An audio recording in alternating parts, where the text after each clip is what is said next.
Welcome back, everyone. Time for the watch on. 15 minutes to kick off. Arsenal travel to Burnley. May I say thanks for nothing, Brentford. My word. Got battered. It got worse as we left. Did you see some of the goals they conceded? And like, you're right, Turkish. I can't say anything. I can't. But I'm gonna. What was that? Yeah, Brentford ain't the Brentford that we once knew. And Mbeumo was a big loss, you know. Everyone expected That Tony's is quality. He is quality. I think he goes under the radar in terms of how good Brentford was in attack for the last couple of seasons. I think he's a big part of their transition as well, and I think that's what they're struggling with a lot this season, the transition. Yeah, I hear it. I've got so much time and respect for Brentford for many reasons. A, they've always been kind of really good to young sports journalists and giving people opportunities.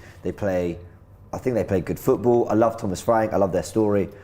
But my word, they were poor today. They were poor. And against Tottenham, they should have been 3-0 up at half time. City, they go 1-0 up, see it out. But anyway, this isn't the Brentford rant show. I'm just saying we've had no favours. So Arsenal, do it yourselves, because you're not going to get many more favours when you're coming up against Klopp and Guardiola. The 11, having sat on it a little bit, I don't want to be negative, especially because people got mad at us last week for being a little bit negative. But I do want to touch on, great that Smith Rowe's back, fantastic. When they said it was short term, it was. He's back immediately. Tomiyasu though. Yeah, I'm confused.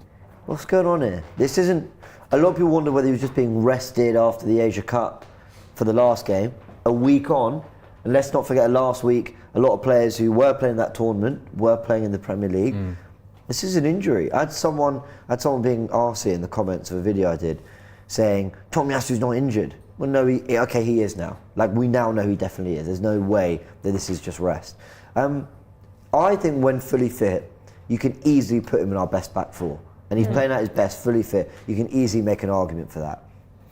But when, if, did he ever sign that contract? It's not been officially announced by Arsenal, but like Romano has said it's done. Yeah, I mean, the one disappointment about him has been his availability since he's been at Arsenal, because I think every time I've watched him play, more often than not, he's been quality. Yeah. I think aerially, he's definitely one of our most dominant defenders across the whole back line. I think you're right. Fully fit, I'd see a space for him. Obviously, Timber coming in as well. We need to see him week in, week out. Unfortunately, we haven't even got to see him much at all. Less so than Tommy even.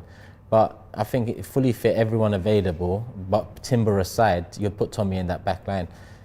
So it's a big miss. I just don't get it. He goes over to the Asia Cup. He plays, what, every game? Well, so I've just looked here. So he didn't play the first game against Vietnam, but everyone online is saying that he did play every other game. So I'm just having a little look. He played the semi, innit?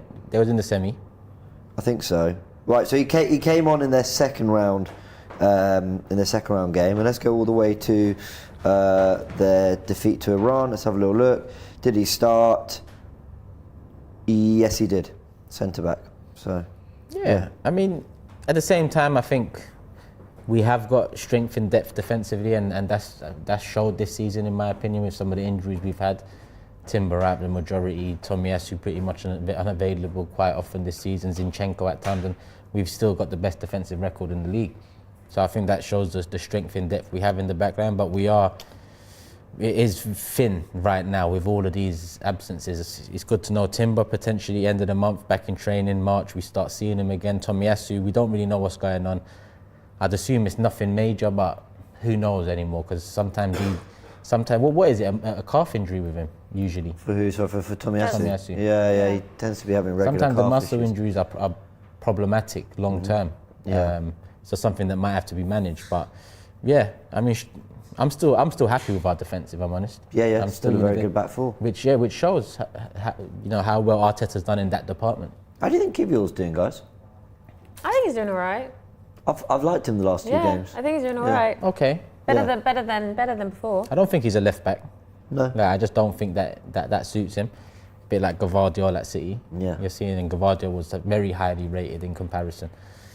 But I think he's okay. Yeah. Like to see him more at left centre back, but Gabriel's been our best centre back this season. So as long as Gabriel's fit and healthy, he starts. So I'm happy with him being back up to Gabriel in that position. Yeah, but Arteta wants to still. I think he's still trialling things, especially with the injuries. I think with Tomiyasu, Timber, and Zinchenko, I think that's when you see Kivior really is the backup to Gabriel. But right now he's slotting into a position that we've needed him to. here and there, and he's done an okay job. Yeah, I hear it. Let's go over to Frank, who's over on the information station. Big hello to Frank. How are you, mate? Yeah, I'm not too bad, thank you, James. Really looking forward to this game today, especially after a fantastic result against West Ham last week. Got a few interesting stats for you guys ahead of the game. Arsenal are unbeaten in their last 10 trips away to Turf Moor, winning 5 and drawing 5. Should we win today, it will mark the first time in Arsenal's history that we have won in our opening 5 league games of a calendar year, so that's definitely something that we're looking to do today. Burnley have won just 1 of their 17 Premier League games against us, with that victory coming at home at the Emirates in December 2020. And Talia, a bit of an interesting stat for you that you might like. Kai Havertz has scored more Premier League goals against Burnley than he has against any other side in the Premier League, with 3 goals. So, stats are definitely in our favour. I'm feeling confident of an Arsenal win, especially with the team that we've got out. You know, I didn't expect to see many changes from that West Ham side. I do feel a little bit sorry for Jorginho. Obviously, he's back available today. He played fantastically before the game against West Ham, and he just... sorry, I'm losing my voice as well. And he just hasn't been able to get the start. But, unchanged lineup, I'm not complaining too much. I'm going to go Arsenal 3, Burnley 0. And also need to respond. Liverpool got another 4 goals and a big win at Brentford, as I ranted about at the beginning of the show. But also need to respond to at least put a little bit of pressure on City. Other games going on at the moment, actually, let me just get them up on my phone, because we'll keep an eye on some other games. It's all of the top 5 playing today with, bear with me 1 sec, Villa travelling to Fulham and Tottenham hosting Wolves. Of course, Arsenal travel to Burnley, which is what we will be covering as well. City then host Chelsea a little bit later. None of us feeling particularly hopeful, but you never know. You spend $1 billion, surely there's got to be some hope. So let's see if Chelsea can do anything there. They'll do better than Brentford did today. I wouldn't hold my breath. Yeah, I don't know. Can't do much worse. Brentford were poor. They were poor, I hear it. Laurie, yes. We kind of floated this question, I think, in the preview about Eddie Nketiah's position in the squad. Right. Because it feels like he's fallen down the pecking order a little bit, and Trossard and Havertz seem to have, I was about to say, quite a good thing going, just in the sense that they do swap positions a lot, and it feels like Eddie, when he is playing, he's the focal point. He's a 9 that you need to create chances for. Arsenal aren't looking at their striker to do that as much. Yeah, I mean, listen, Eddie is a big man now. He'll understand the situation. We're at a crucial point of the season. I call it the business end, because every game, every goal, every result matters. And yes, he's fallen down the pecking order, but it's up to Eddie. He will get his opportunity again at some point. When he does, it's up on him to take it. And I think he can. Listen, he's got 5 Premier League goals this season, which is decent when you consider the amount of games he's started.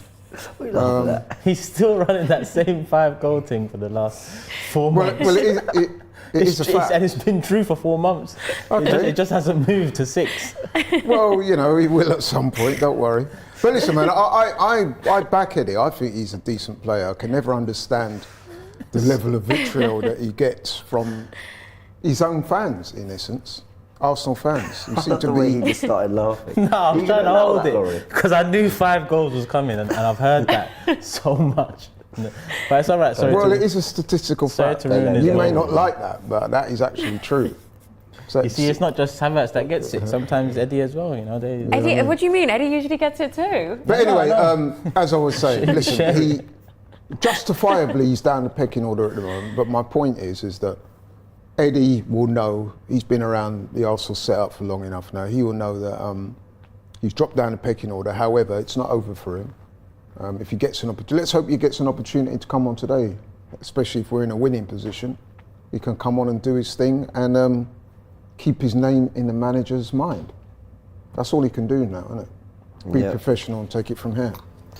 I've just seen people talking about some of the other games going on today. As we've said, Villa travel to Fulham, keep an eye on that. Because even though I do feel, we're part of the title race, I want to believe that we're ahead of Tottenham and Villa. We are on the table, but that we've built enough of a buffer. You still keep an eye. Spurs 11 going out. They do have Udogie and Porro missing, but their 11 is coming back together with Son playing, Basuma, Sarr midfield, Maddison as well, Kulusevski. We'll take a look at the Villa 11 in just a sec. Are you guys paying attention to these results today? I mean, I am personally, but Man City, Chelsea, earlier Brentford, Liverpool. That's all I'm really paying attention. I'm paying attention to them, but I'm not paying no more attention to them than I normally would, to be honest, because I just think that if we're going to win this title, it goes without saying we've got to do our own stuff. Yeah, and the other results will take care of themselves. I mean, we are playing City, so if we beat them when we play them, then, you know what I mean, and we win all our games, which is, let's face it, unlikely. I don't think any of the three teams are going to win all their games, but you just got to try and approach each game as it comes, pick up wins and see how it pans out. Yeah, Villa travel to Fulham. Any notable movement in the 11? Watkins obviously starts up front. It's an important one for them. For Villa? Yeah. Yeah, because their run is... Yeah. Question marks about. Look, shall I talk? No, I won't talk. I'm not even particularly... Yeah, I'm not... Obviously, the Arsenal fans like to, do this thing with Emery. But I always knew they were going to fall off. That's the thing. And I think that's where they're at the moment. It's just that how bad is it going to be? I think this is a very winnable game for them. So, obviously, Kamara out for the season, I think it is. Is he out? Boubacar Kamara's he's got a pretty significant injury. Tielemans starting midfield, Douglas Luiz. McGinn in the 10 with Bailey and Ramsey behind Watkins. It's still got that's another reason why Musa Diaby not starting for them. That's incredible. Yeah, that's another reason why as well. I don't like to talk too much about our injuries because look at Newcastle. Moment, they're suffering with a lot of injuries. Every club. But I think every club has injuries at the moment. So I'm not going to be one of those fans that come the end of the season is going to start bemoaning injuries. Yeah. Well, you can't. That's the thing. You can't always blame the injuries on your own team. Yeah. How many games did they used to play 20, 25 years ago, Laurie? Has it significantly changed? Why are you asking me? No, because you was about those times too, very, very much so. So I'm talking about the 90s. Like everyone says they're playing a hell of a lot more games now. Yeah. But I think it's also fair to say though that there is more intensity these days. Yeah, but okay, that's what I was going to say. Is it more down to the pressure put on them in terms of the pressing and the intensity and the work rate than it is the amount of games? Because everyone tends to go to the amount of games, but I'm sure when I check it's like 5 or 6 games more than them times. I think it's that it's more highly strung, it's more intense, it's more all these things. The demands are more physically. Yeah, I think it's that. I mean, the amount of injuries is crazy. Although this season I've noticed it more than ever. If you go back in the days, as it were, the pitches were not as good. So, that could be a contributory factor in injuries back in the days, less so now. Yeah, but even that, you'd assume that the cleaner pitches and fresh pitches and all of that, side of things would aid.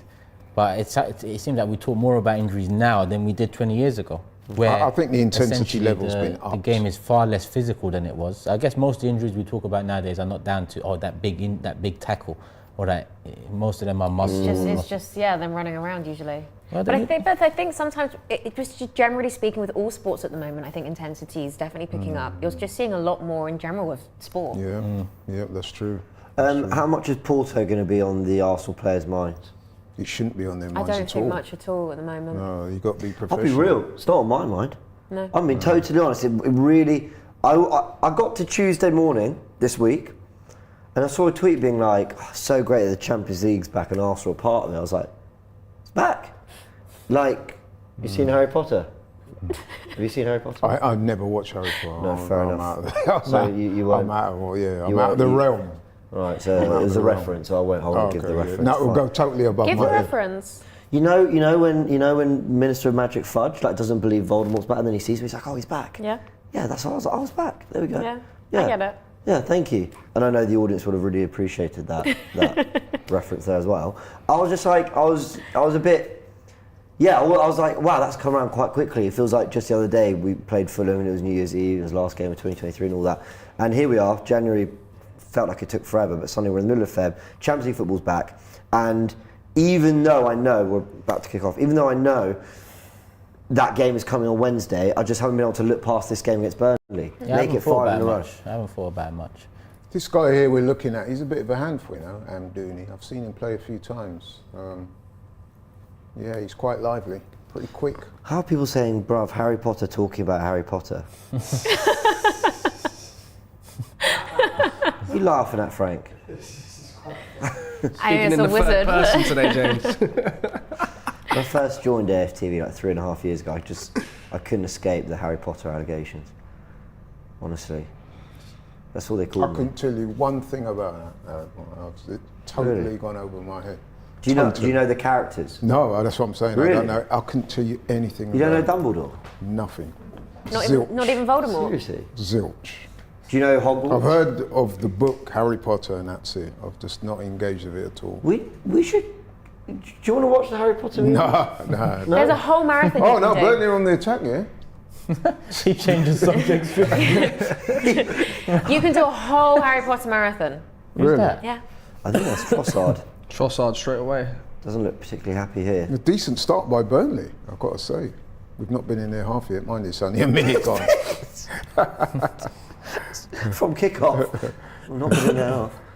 Nah, he's all right I there. just landed awkwardly by the looks of What it. do I look like? So you don't want to watch the Harry Potter movies? No. you I sure? don't like, presumably it's fiction, right?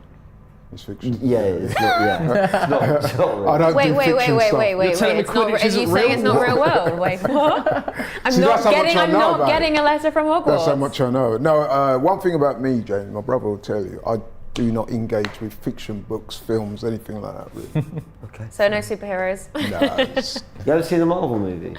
sorry? You haven't seen the Marvel films? No. Well, even, what was the one that was so popular a few years back? Oh, I The should have gone. Avengers. No, with the black film, Wakanda or whatever. Black what was Panther. Black Panther. Yeah, I watched it and I didn't like it, bro. I went along with my girlfriend and I was bored after about 10, 15 minutes. Fair enough.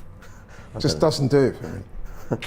All right. Just You're missing doesn't do it for me. We'll leave it. I may well be. It's just I've always been that way. You know, I read a lot of books, but I never read fiction books. Someone's Or called me. very rarely. Someone's called me Tintin now. So, all right. Anyway, back to it. 2 Back minutes to in. non-fiction. Trossard's looking like he's all right. Arsenal deal with a long throw, and now can they finally get on the ball and play a little bit here And now we are in their half for the first time. Nice. for the first time? Look, that's brilliant from Kai Havertz. Trust me. That's an immediate 8 out of 10. That. Thank you, ref. Oh, Oh, heavy Odegaard, touch from calm Odegaard. down, man. He's too Yeah, worried about well, shimmying that shoulder one way. That was a proper shimmy, wasn't it? Yeah. Shimmy King's back. Nah, he was doing dirt against Oh, that's West Ham good. though. Okay, Nice. well done. That's nice. Can I Still just think say though, we should James? No. Shout out to West my Ham is friend nice. Alan's son, Clinton. He's making his Your friend professional. My friend Alan, And his son Clinton. his son Clinton, he's Got making it. his professional boxing debut today in Nice. Northampton. And yeah, obviously I wish him all the best. He follows the channel, he's an Arsenal fan. And yeah, good luck to him tonight. Best of luck, man. He's fighting Huge in respect. Northampton. Huge respect for anyone So who big can up get in the Clinton. ring. I never Clinton would. Baptiste. And actually, good time to introduce the Frank. Tell him what you're all up to, my friend. Well, the game's on. Obviously, 3 minutes have gone. I think we look pretty good, to be fair. I meant on the boxing front. Oh, on the boxing thing. All right, Yeah, okay. listening to us, To be that's fair, all I think you're one of the first people to mention it, to be fair. So, yeah, guys, I'm boxing. Saturday, March the 16th. I've been training as Arsenal on the attack. 1 second. Odegaard! Yes! Finish! All right, Odegaard, you hear about the boxing. There we go. Take that. Was class from Arsenal. Come on. Well, you know what? That's what we've been wanting more from him all let's season. go. How many times have we said, shoot? Yeah. The ball come onto your left foot, let it go, and he did that. I've got to say as well, Odegaard, I know Declan Rice got all the plaudits last week, but Nah, he myself was- and Turkish Yeah. both said it. Had it not Yeah, have he was been for unreal. Declan Rice and the 2 assists My and the goal, opinion, yeah. James even gave him man of the match, I think. Saka, but I had him Okay, on my top. yeah, he was top. Through. I thought Saka, Rice, Odegaard. This is nice from Martinelli as well because his end product Yeah, it's sometimes is brilliant pass. What beautiful. finish? Finish, touch and finish, beautiful, Yeah, touch. beautiful. He scored on his last trip to Turf Moor, that free kick, and this Look is at arguably an even better strike. That is But see, that's sweet. what he does, and that's class. As soon as he just, tap and done. Oh, that is yeah, proper but you know that. You know Yeah, what, yeah. Talia? He was not doing that earlier. No, he wasn't You know doing what it for a I mean? while. Yeah. That's Do you what know were what I saying love earlier about that? some of the other players have clicked as well, not just Ben White. He's one of them that. I'm hoping that when they went on this that half break, of the season, he's kicked on. But I also think the same with Martinelli. I think Yeah, Martinelli's yeah. clicked again this season. You might laugh This at half. me, yeah, and I'm actually being deadly serious. I'm glad he didn't shimmy. I thought he was going to do the set, drop, set it up for the And then he curve. probably wouldn't have He just scored. touched He wouldn't have and Didn't scored. waste no time. But that's what I just said. I'm going to speculate and say that when they went on that break, and no doubt they would have discussed things like this, I'm pretty sure they would have said, listen, you probably need to be a bit more proactive in shooting. Yeah. Oh, it's a bit negligent by Gabriel there. But he gets Okay, back. they do well. Gabriel. Calm down, That's man. a bit of a loss of Don't get done concentration. like He that recovered again. it, but you shouldn't have let him in the first place. No, I do believe whatever happened when they went to Dubai, they obviously had a proper talking to, and things definitely changed because everything changed when they came back. Yeah, I mean, since they've come back, they've been very prolific in front of goal, actually. Yeah. What's that, 21 goals now in 5 games? I do believe you take a step away is sometimes the best thing. When things are going wrong, it's not always fix, find solutions, whatever. And yeah, Arsenal have done different things like Ben White inverting, like getting Trossard into the 11.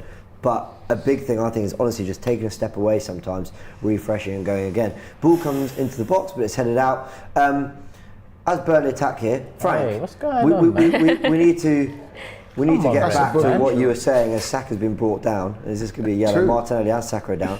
But Frank, sorry, because tell them what you're doing, because it is great. Yeah, to be fair, I don't think Martin Odegaard wanted to hear about it as he cut me off there. But yeah, I'll bring it shut up up, here. Frank. This is obviously, I'm doing it for a great cause. Obviously, I'm boxing on Saturday, March the 16th. It's for a charity called Little Hearts Matter.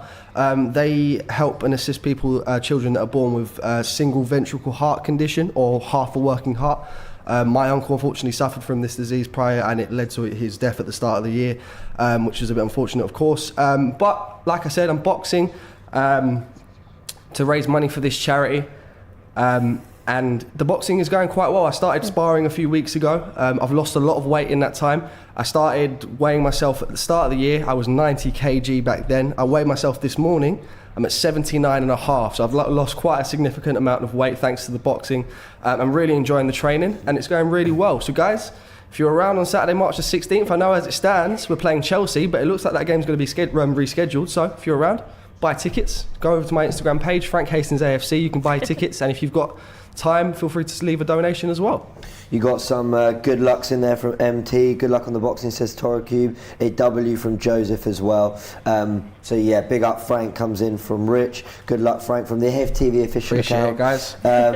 Yeah, man. Honestly, looking fit as a flea, Frank says. Martha, Martha, my dear. Well done, Frank says. Dre as well. No, big up to you, man. That's A, brave. B, for a fantastic cause.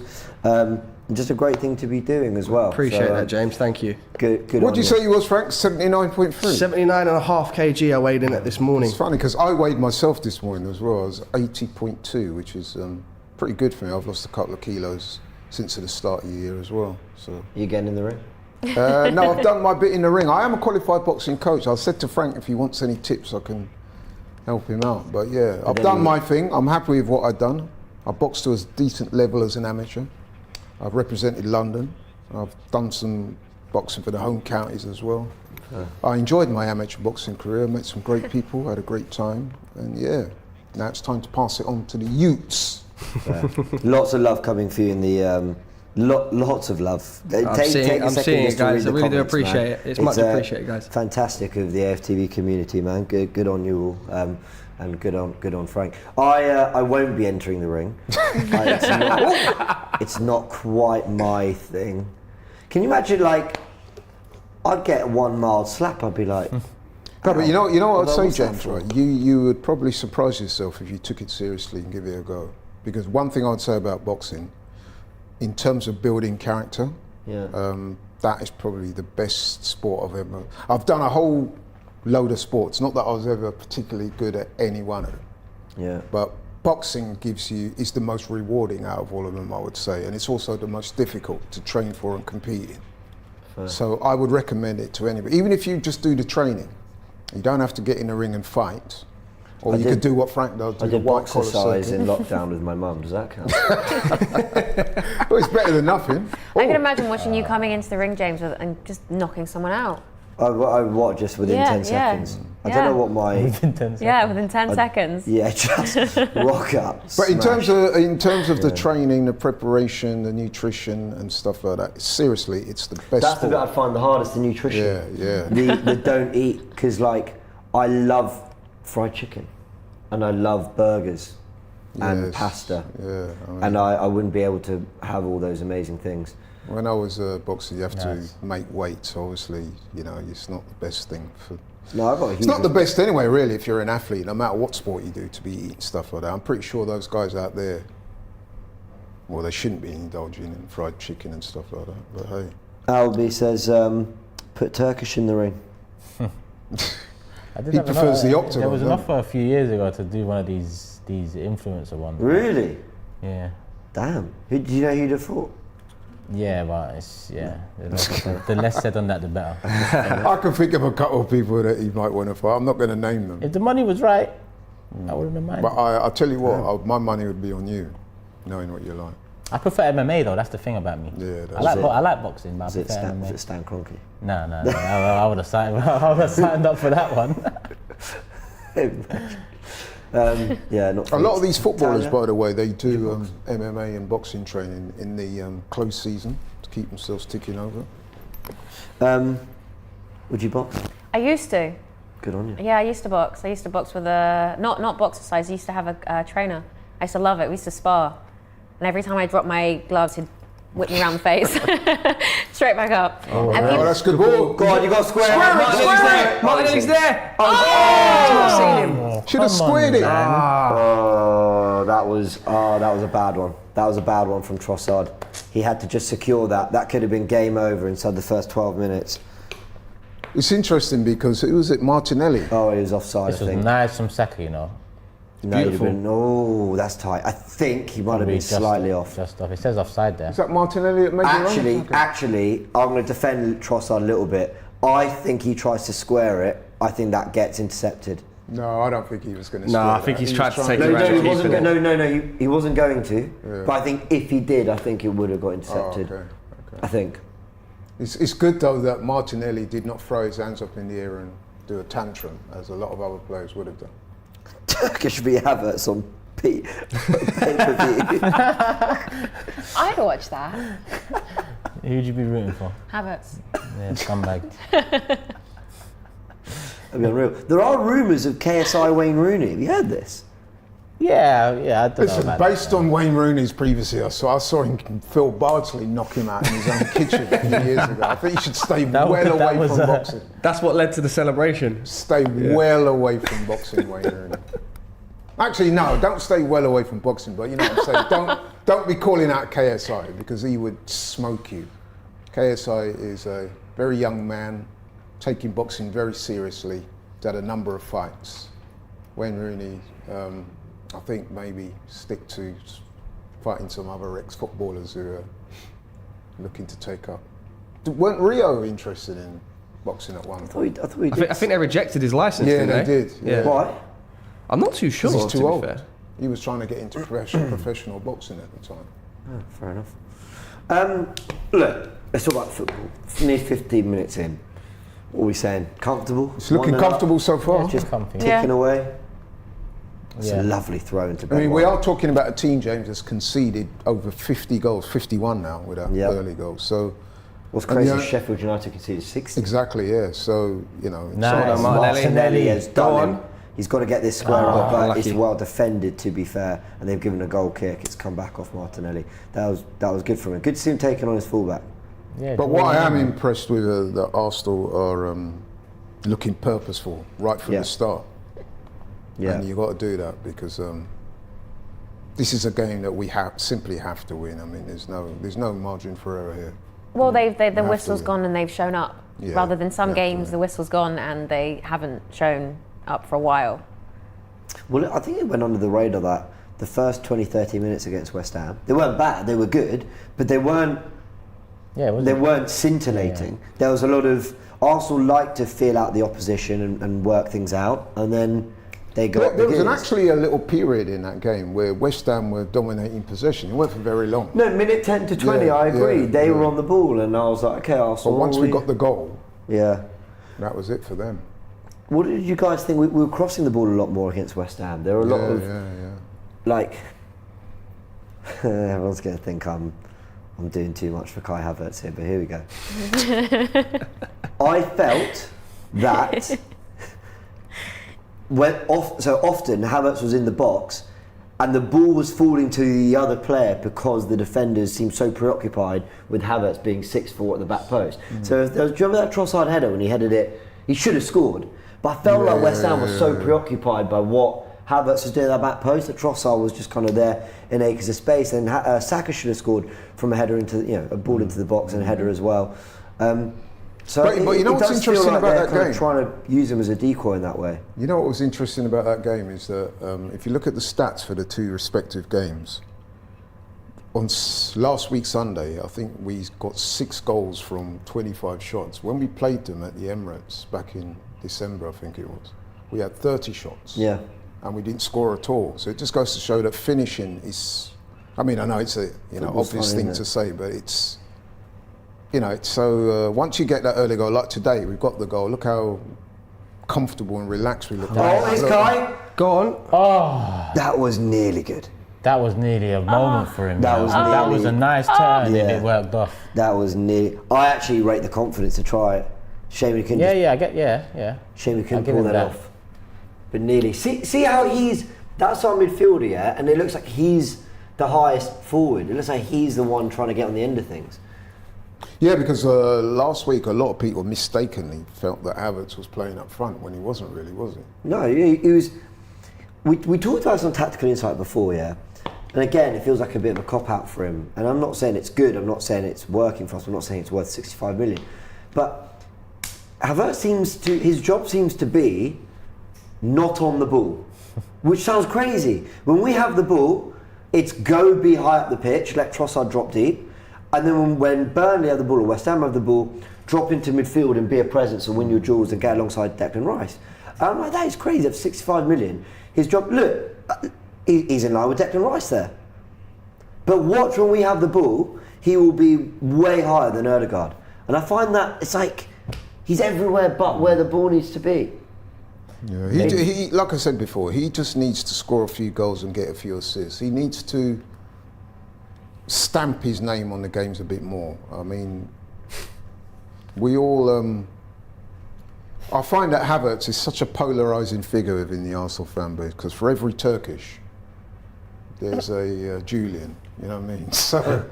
No, for every Turkish, there's like 50 Julian. Do you know what was a great debate on Big Six? I actually rate the Turkish were trying so hard to avoid it, but the debate was: are Arsenal can Arsenal be good in spite of Havertz and his form, however we see it, or ultimately, if Arsenal go on to do big things and Havertz is a starter in that team, do you just have to say that Arteta got it right with him? I thought it was a really good debate because if we do go on to win one of the majors, let's say, one of the two we're left in, and Kai Havertz has played 50 games and started 60 to 70% of those, does that mean the signing has worked? I get the question. Initially, you'd have to say yes. Oh, this is interesting. Why not? Why not necessarily? Why not necessarily? Because I think for the fee and the wage, you didn't come in to be a passenger in a successful team. For the fee and the wage, you've come in my opinion, to be a focal point or a decision maker, let's say, in the position. And I don't think you're ever going to get that. So yes, he can be part of a successful side. Well done, Gabriel. I guess you would get the arguments that has it worked, but at the end of the day, even if he's part of a successful side with his output as it is at the moment, and I don't just mean goal assist output, I'm not just talking about that, I'm talking about having moments in games as well where, like Laurie said, beating a couple players, having a good touch, linking up well, excellent 1-2s and so Gabby. on. As much as Martinelli's been poor this season, he's had many moments where he's taking on players or he's trying to cause problems. So it's not just goals and assists for me. So I just don't think he's ever going to justify that. But he's still, we can still be successful with him in the side. But you know what you said earlier, and I'm trying not to talk about him too much because I'm just tired of talking about him. But I'm also talking about it from a more positive perspective. But I don't think Arteta brought in a player to do what you said he's been doing for that money. Do you not think I think he's working it out. Oh, do you think? You don't think this is part of the plan? Bro. I mean, we're talking about near 300k a week here. Like, name me another player that gets that sort of wage that gets it because of what we're saying Havertz is good at. I would agree if it weren't for the fact that he has always played him in this kind of weird second striker role. He's working it out. At the beginning, he said he was a midfield addition. Then we're seeing him in strike. Do you think he's still working it out? Or do you think he understands a little bit more where he wants to place him and what he wants to do with him? I think he's probably found the best use of him, which is staying away from the ball Here as much much on as the ball possible now. and making it work for other people, nice like pass. simple things like that. But I don't Do you think... think that's literally what he's probably told him then? I guess so, but I think he's a player he tactically really loves. Now that might not be enough. It's not enough for me personally, but I do think he's a player he tactically really appreciates. It's Saka now. Go on, Bukayo. He's had a go. I like think the there's a fact that few they're having times we've gone shots. for a shot when we perhaps didn't need to. But here's Odegaard looking for Martin as a handball. I think they'll give it as well. No, they're letting Arsenal play on, but they keep it and win it back. Well done, Ben White. Kai Havertz, yeah, interesting. And people have already started in the chat. It's funny because these same people are going to start understanding what I'm saying when it's time to renew Saka, Martinelli, Odegaard, and Saliba's contracts. Well, why? What are they saying in the comments? They're digging you out. You know the usual. Turkish, you're gonna turn people off to watch along with your Havertz agenda. You'll never win this one, dinosaur. To be fair to you, though, don't know why people always you didn't bring it up. I'm trying to avoid it. I know, yeah. Because I don't understand. But like I said, when these man contracts come up for debate and they all ask for 300k, and we can't pay 4 man 300k, and we. I actually don't think you've been so negative about him in that little piece you just said. I think this has actually been a good discussion. I think for the first time we're not having a, oh my God, I don't get it, why is it? I think we're having a good, genuine discussion about him. I think that question that was discussed on Big Six, well, sort of, that was basically what the tone of the conversation is. If we win the Champions League or the Premier League, and he has played the number of minutes I said at the beginning of this discussion, does that mean Sane's been a success? In my opinion, absolutely. Now that doesn't mean he's played up to a level that will always be, but if whoever you add, but if you call that a success, what would Declan Rice signing be then? Pushing Ben White. Uber success. You see, this is where you said uber success because really. There is a differentiation. Generational success. There's a differentiation in the... 100%. But then we're getting into the nitty-gritty performance. I'm talking if he's come in and done a job in this team, whatever that job might look like, and we've got over the line in the big ones, then I'll just go, it worked. Whether I saw it or not, it worked. I see that. Yeah. As long as it's not a hindrance, but I just know I tend to look at it from the impact of the fee and the wage, and I do think it's going to be a big problem moving forward. Well, we'll see. Arsenal with another set piece here. Can they do something from this? We know they've been good from this year, but this one is headed out. Odegaard, lovely touch to Saka, and he goes for the underlap to Kai Havertz. Can't blame him for that one. I'll put that on Bukayo. What are the comments saying? 6.2 thousand of you live watching. A big thanks for all your support. Go hit the like button if you are enjoying this stream. Dre says he 100% agrees with you, Turkish. Move on, James. New topic, says Eduardo. Okay, I will. Send me a new topic, Eduardo.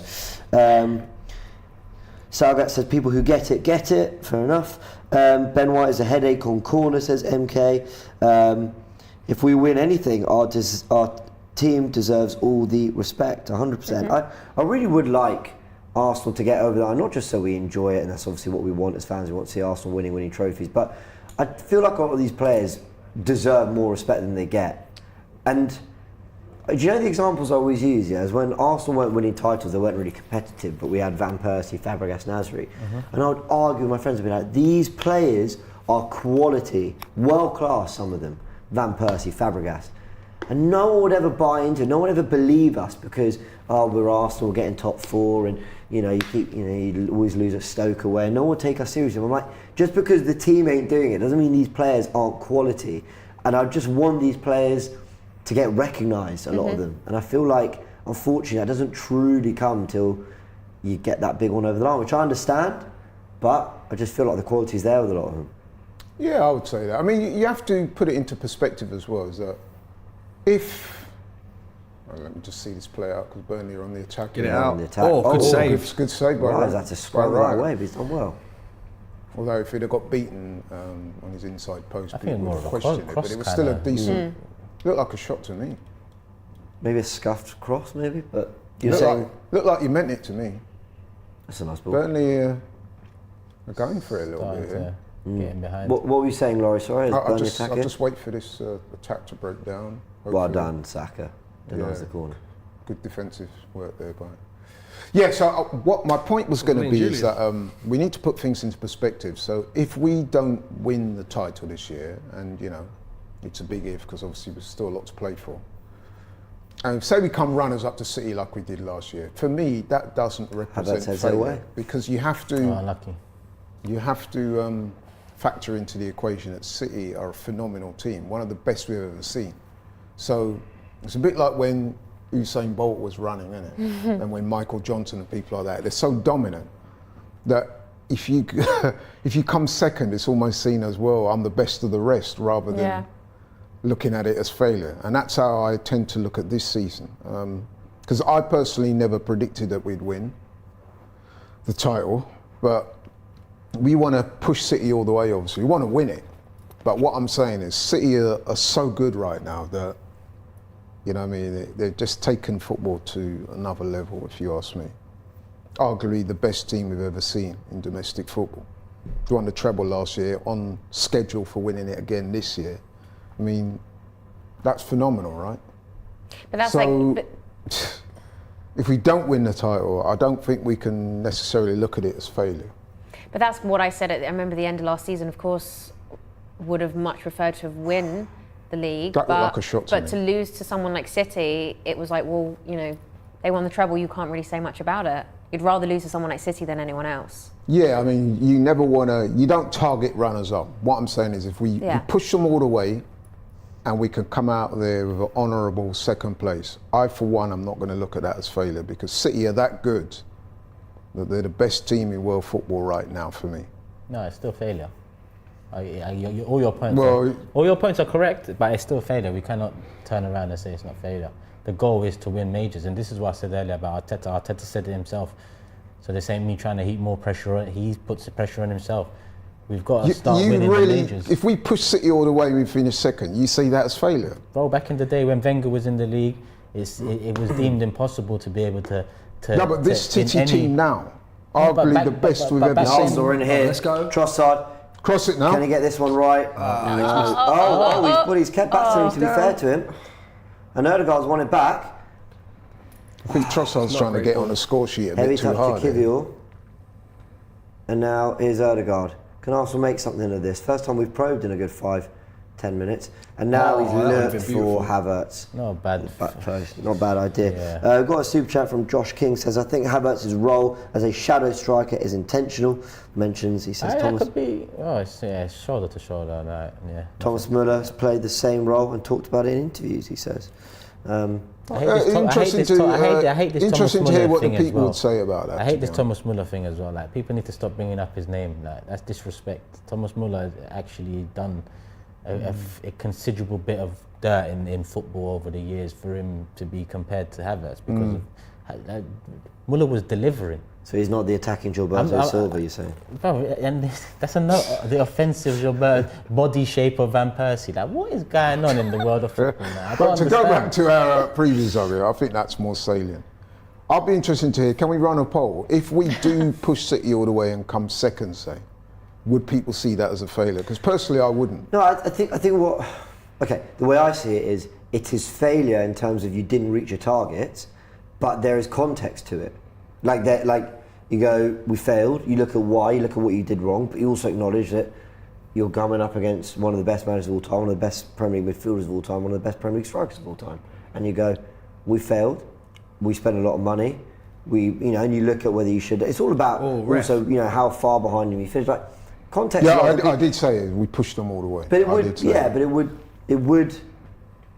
would be falling short of the targets. I think the bigger failure for me, if at the end of the season we end up trophyless. I know it's semantics, but exactly what I'm saying. We've fallen short of the target, but it's not failure, if you see what I mean. Sure, but I guess, okay, so where the failure for me would come in, and look, for what it's worth, I'm very positive about what we can do between now and the end of the season. I think we'll do something big. I don't know what that quite looks like, but I think we will. Because that's a bit like your parent. You got your GCSE and your parents say, look, I want you to get an A star for maths, and then you come home with an A, is your parent really going to say, "Oh, James, you're a disgrace"? They're going to say, well, they're not "Well done, but next time." They did when I got a D. But you know, it's like, sorry.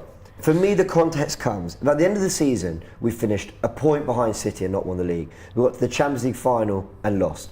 The failure is in the other cup runs. It's in going out so early in other competitions, and that's why we ended up trophyless. I will acknowledge what an unbelievable effort it would have been in the other competitions, but ultimately we're here to win trophies, and we've gone out limply in the others. That's now, why if you put it like that, listen, I'm 100%, because I've got into several arguments with my brother Robbie about this when he's been playing down the cup competitions. Using that famous phrase about fishes and all the rest of it. I've been totally against that, because I've said to him, you need to be, there's 4 trophies at the start of the season that you should be trying to win all of them. You know what I mean? Like City right now, or Liverpool in line for quadruples and stuff like that. That's what I'd like to see from us. But what I'm saying is, if we push City all the way to the end of the season and we don't quite get it over the line, I'm personally not going to view that as a failure because of how much I rate City. Yeah. No, I here we go. Oh, good defending. Good defending. See, and I get that, I understand that, but I still feel like there are slight aspects of failure, because it's like, okay, so City might be the better team, but why could we not step up and be good enough? Sorry. Well, I mean, we're always going to have that conversation. And no, it still comes down to, but why could we not step up and still be good enough? You know, it doesn't matter you still have the ability to do this. You still have the ability to do it. Listen, absolutely. You have to have that conversation, otherwise you won't get better next season. Yeah. But in isolation, when you're judging the season, I'm sorry, but I can't deem that as failure. We've got a few comments as we see what Arsenal do this corner. You guys, except Turkish, are diluted. Deluded. I'm assuming that you might want to get the spelling right. He means diluted. Arteta Ballers, the reigniting an old rivalry. Turkish. Surprise. I'm looking for accountancy jobs. Do you know where I can look? Space just opened up with the fraud team. We need to investigate a certain man on a certain wages. So email me, turkisharsenal@gmail.com. Crosstech says, what do we trust Kai to do? Shoot? No. Carry the ball? No. Make decisive passes? No. And on and on. I think there are things, but I'm not going to go into it because I just can't be bothered to continue this debate. But I think there are things you can trust him to do on the pitch. 40 sides of what did you make of Arteta's comments on the Mbappe transfer, saying Arsenal having to be in the combo for these top quality players? We did touch on that, but Turkish was impressed by it, and Laurie didn't quite believe it, I think he said. Yeah, I was a little bit disappointed. But then I was never one of those that thought we'd get Mbappe anyway. So no, I don't think many of us do think we'll get him. But what else have we got? Would you guys rather win the Champions League or the Premier League? Says Vicky. Listen, either, and I'd be utterly over the moon, but I want the Champions League personally. Champions League. Premier League for me. Turkish. You can pick one this season. Oh, is that Kai Havertz? Oh my! Not a great touch. Trossard's got to do better there as well. Oh, that was a chance. No, I'm for sure Arsenal. Turkish will be looking at that and saying, "You for 65 mil, you've got to be doing better than that." And I think understandable. Without putting words in his mouth, I think he's right. Yeah. Heavy touch there. See, that was a perfect example of what we're talking about. You don't need to speak anymore. You're being spoken for. Do you know what's annoying? It was so close to that was the perfect example of where he falls short on a technical level, but it was nearly a perfect example of what he does really well. He's been in the game a lot today, pass as well. Odegaard saved Havertz next. That wasn't a great pass at all, but it was nearly get that touch right, and you're going, that's the run he makes, that's the position he gets in, but not enough. Oh, that's good from Kai. All right, good pass as well. Was it White who played? He has been in the game quite a lot since he started. Vicky's asking, Champions League or Premier League, Turkish? You know what it is? I'll be very real. I want the Premier League. I want the Champions League, but the Champions League, one of the main reasons I want it is to just shut everyone up as well. Mm-hmm. But the Premier League is just, for me, it is the one. I wouldn't turn my nose up at either though. Yeah. That's the way I'm. Both would be nice. Obviously, both would be nice together, but I really want the Premier League as much as we haven't done Champions League. Like I said, the main reasons behind that, if you ask me, just everyone else shut up around me, like Chelsea fans, United fans, all these. Oh, well done, Saka. Great work. He's got a release. Ref, it's a foul. Come on. And now they're looking to Go on, Saliba. counter here. Saliba's got a cross up against, is that Fofana? It's good defending. No foul, no and foul, the no players foul. have got back. And he's covered at centre back by Great Declan defending. Rice. Oh no, he's beaten. Oh, he's been I beaten was just there. about to say great defending, and he. And Kivior. Well done, Kivior. That is very Kivior good. showing Saliba how it's done. Look at that. Big up Kivior, that's good defending, man. That is good defending. Really good stuff. Really confident. Could easily, especially when you're lacking in confidence as a defender, not saying he is, but if you are, sometimes you just go to ground, put out for a corner, just try to get your foot on the ball. This is really You confident. see what the Burnley that's guy. good. That's quality. What Fofana What's did that? there was he used his low centre of gravity to get one up on Saliba, but then he tried it with Kivior. Kivior just eased him out. But to go back to that debate about major trophies, I would, don't get me wrong, I'd love us to win the Champions League, but I'm with Turkish. The Premier League is your bread and butter. That's ultimately what you're playing for week in, week out, and there's nothing better to call yourselves the top team in your own country. In fact, sometimes a little incongruous if you finish down the table and you've won the Champions League. You call yourself champions of Europe. People will quite logically come back and say, well, how can you call yourself champions of Europe when you're not even the best team in your own country? I wouldn't care. Overcooked a bit. I wouldn't Yeah. care. Does that make sense? No, you're absolutely right. I just wouldn't care. I'd be delirious. Yeah, you would, but yeah. Couple comments, sorry. Obviously, you'd want the Champions League, says Jack. Odegaard electric today, I agree. I think Odegaard's playing his best football the last 3-4 games, in his best form of the season. Cryptic Dina says, hey Turkish, I remember I was telling you last month on Big Six, the directors, KSE, do the signings. I had to confirm it yesterday when he spoke about Mbappe. Nah, that's not really true. They don't. They've been on record saying they never sign a player Arteta doesn't want ever. What he's saying is, there are a hierarchy that will do the early stages of transfers, but they won't approach anyone that Arteta doesn't want ever. They will not do it. It's all part of a team. There's a lot of back and forth then. Huh? A lot of back and forth. Between what the people involved in. Now, if KSC spot a player, Arteta, do you want him? Yes, you want him. They go back to the I player. honestly don't think KSC are involved in anything other than if they need to sanction something on the funds side. That's it. I honestly think it's all Edu, Arteta, yeah, that's what I mean. Okay, Tim Lewis.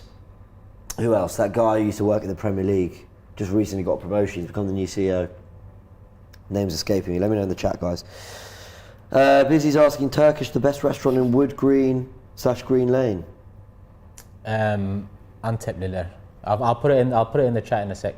Let me put it in now for you. But Antep'liler, ANTEPLILER. Trossard's in. penalty. He's brought down. Surely, Yes, He's given it. He's given it. He's given a yellow card. And a yellow. Fair enough. Andrew says, been 20 years or more since I've loved watching Arsenal so much. I agree. I've got to say, this is as an Arsenal fan, and I became one after the Champions League final, so yes, I am a curse on the club. That's nice. That's good link-up play. Well, that's definitely a penny. What's this? It's so nice when they just give the penalty. I don't think there's any debating that. I know, but it's nice when they just give it instead of debating on it. I don't know. Oh. I'm not sure he touched him, you know. Hey, do you know what? Doesn't matter. I think this might be a dive. They're having a look. And to be fair, Trossard, did he even appeal? He didn't appeal for the penalty, Yeah, did he did. Huh? He did. He turned around and... I'm not sure if he appealed. Trossard looks shattered, doesn't he? Yeah, he does. Well, it looks like they're moving ahead. But I'm not going to lie, I don't know if I see any contact there. Do you know what I've said before? You look And I'm like not he saying pulled his that. foot away. I actually think they might. They're still checking it apparently. I'm not going to lie. To me, that is not a penalty. This could get overturned, and I wouldn't be surprised. They are still checking it. I do think, and people are going to laugh at me, and I understand. There doesn't always have to be contact Who's for it to be taking a it? foul. Havertz? Odegaard. I'm not saying this is an example of that, but I think if a player comes hurt, like absolutely powering towards you, and you have to dive out the way, I do think. Was he taking it, given. man? Why is he taking it, though? It's Bukayo. Saka's Bukayo. Okay. I've seen a lot of teams do that recently, where they give the ball to somebody and then they walk away at the last minute. I think it's just to play Everything's mind games. Yeah, I've seen a few teams do the similar thing. So Saka had a penalty at 1-0 up in a very similar minute of the game. Oh yeah. And then we went on a crazy scoring spree. Can he do it again? Away at Claret and Blue. Go on, Bukayo. In the same kit. Bury this, man. Saka steps up. Oh, Yes, he got to it. That was a finish, though. That was a finish. But he picked out the corner. Great finish. And Arsenal are 2-0 up. Well done. Well That was so close. Talia, your reaction? I feel like I paused for a moment because it was the sudden of, has that gone in or not? Yeah. Trafford nearly got to it. He had the heroics in the summer with England under-21s. That was a nice penalty, man. But it was, I think we were slightly he could have got that, the goalie. Yeah, he could have got that. No, I'm saying for that to be given, I think we were slightly fortunate. Oh, yeah, but... Oh, it's been given. Do you think if he's gone diving to the floor though and Trossard's had to... look, I'm doing too much. I actually think it looked to me like it wasn't a pen, if I'm honest. But I'm just saying, I don't think there always... See, so close. Ooh. Oh. I don't think there always has to be contact for it to be a foul. No, I mean, listen, it wasn't one of those disgraceful ones. Did he I get do think it, we were but- slightly fortunate. If you see what I mean. I think probably. It's like he started a little bit, the keeper, that's what... Yeah, he hesitated. Yeah. I I'd like mean, to if see he that hadn't have again. hesitated, he would have got that, I reckon. Everyone's saying dive, no contact. I've been watching a lot of penalties recently. Dom asks, Laurie, at what point does finishing second become a failure for Arsenal? I thought I made myself clear. Listen, I'll explain it again. I love winning. I've played sport all my life. There's nothing better in sport than winning. However, you have to put things into context. Man City are a phenomenal team.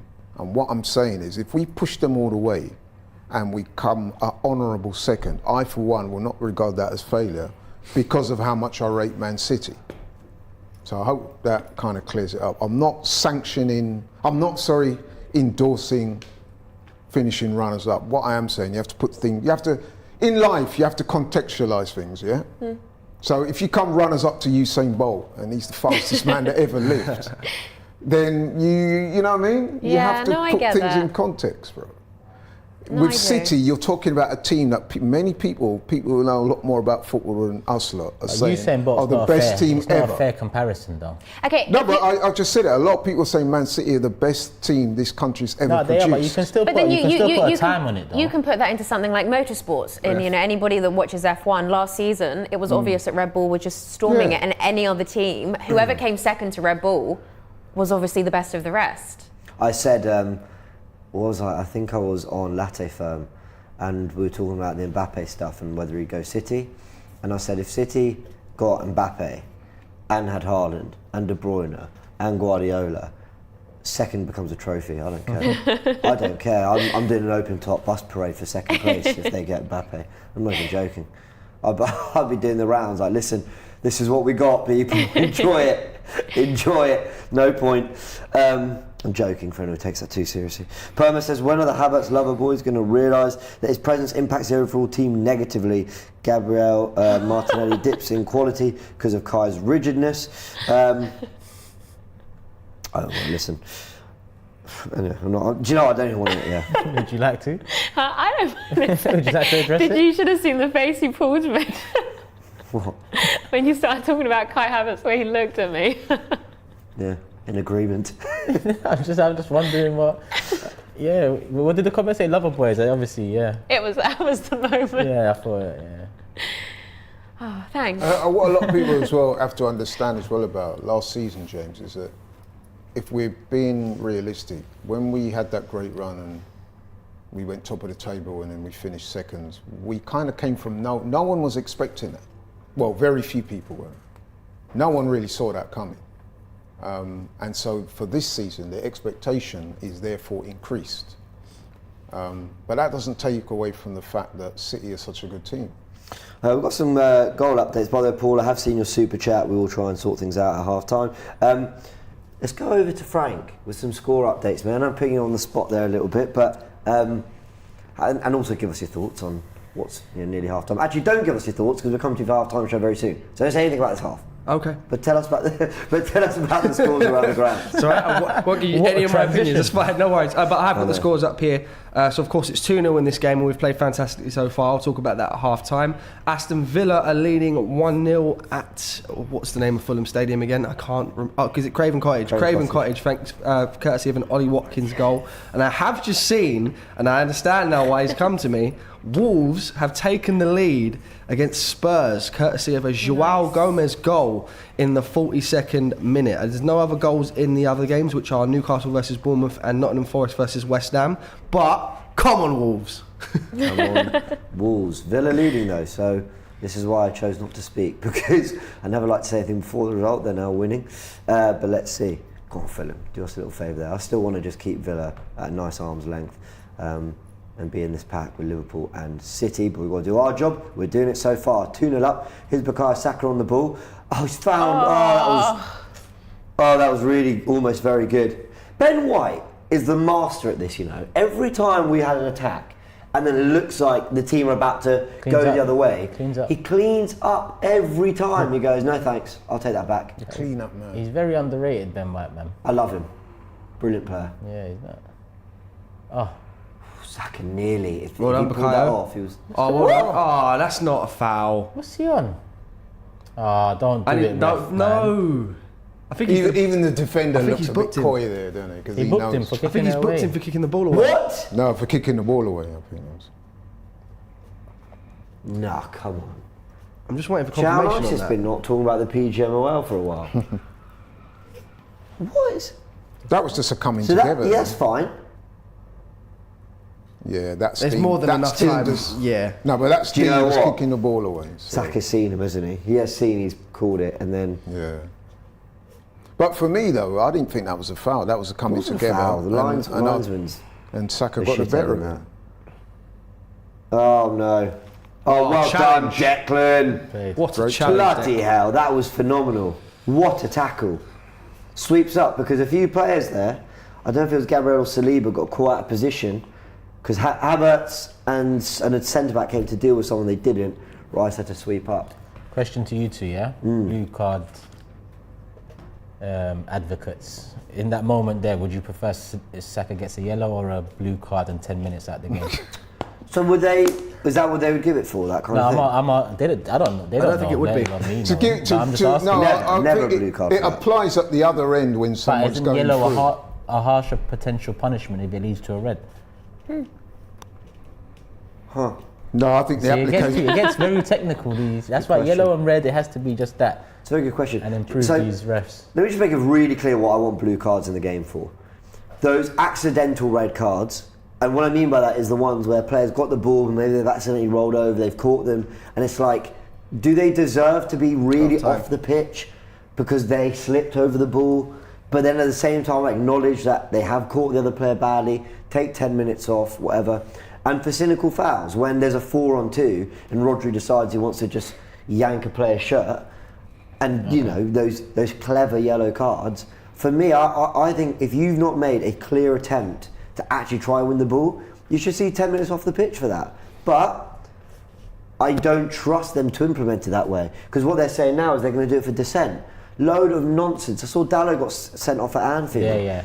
For what didn't even look like dissent, he just looked frustrated in the cauldron that is Anfield. He's trying to defend So for you're his happy life. for players to tell the referee to F off and stuff like that? Yeah, sometimes. See, I'm not. I'm old school like that. No, but there's got to be a line.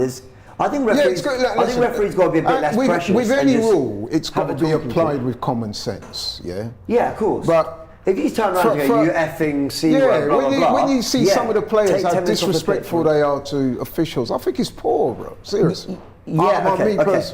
And I think there should be some sanction Yeah, for but that. there's a difference between if I walk up to you and say F off to your face, or if you say something Yeah, and I'm exactly. walking past, I'm just like, fuck off. Yeah, that's what I said about the level of common sense that should be Yeah. applied. So if I give a decision against you, for example, you're playing, and I'm going that way and you going that way, and you know, you've turned your back on me, you say, oh, fuck, you know. And sorry about language, people. And then I come and say, what was that? Sin bin. That would be harsh. However, if I give a decision that's fair. and you look at me in my face and say, Marie, you're an effing Yeah, absolutely. A blue card is fine Obviously, for that. I think we all agree with that. But like, and that's Dallo- where the level of common sense needs to be applied. See with the Dallo one, this is why I don't trust referees to implement it if they are going to do it on the dissent basis, because I think they can be so precious sometimes, man. Like, I saw the Dallo one. Dallo literally, he protested, and then he got the booking. And he went, "Oh, for fuck!" But you could see him doing it internally. Man. That was an internal frustration, and he got another yellow for that. And I was like, he didn't turn to the ref and say, "Fuck." Yeah, you, he man." Yeah, turned around and that's go, where "You, it's different. If it's an you." internal frustration, it's different. Fuck, you know, That's how you've expressed No, yourself. I agree with that, but what I'm saying, if you're constantly abusing and getting in the referee's face and trying to intimidate him and stuff, to me, a blue card is fine. Just like we spoke about cynical fouls where you're the last man through or something like that, and then you go and pull the man down 10 minutes in the... To me, that's fine. It will help eradicate that type of stuff in football. what kind of card do they use in rugby for sin bins? Orange. Yeah, I feel like that's the other thing. Maybe Oh, is it yellow card? No, yeah, it's yellow card. Yeah, yellow card. Oh, it must be yellow, because they don't have yeah. yellows. But it works in rugby. It works in rugby because they identified many years ago that they have a problem with people on the way to scoring tries, and you get people cynically either what they do. Sometimes you'll see a pass come through and somebody will put their hand out and try and, rather than try and intercept properly, they'll put their hand out like that to try and intercept the pass.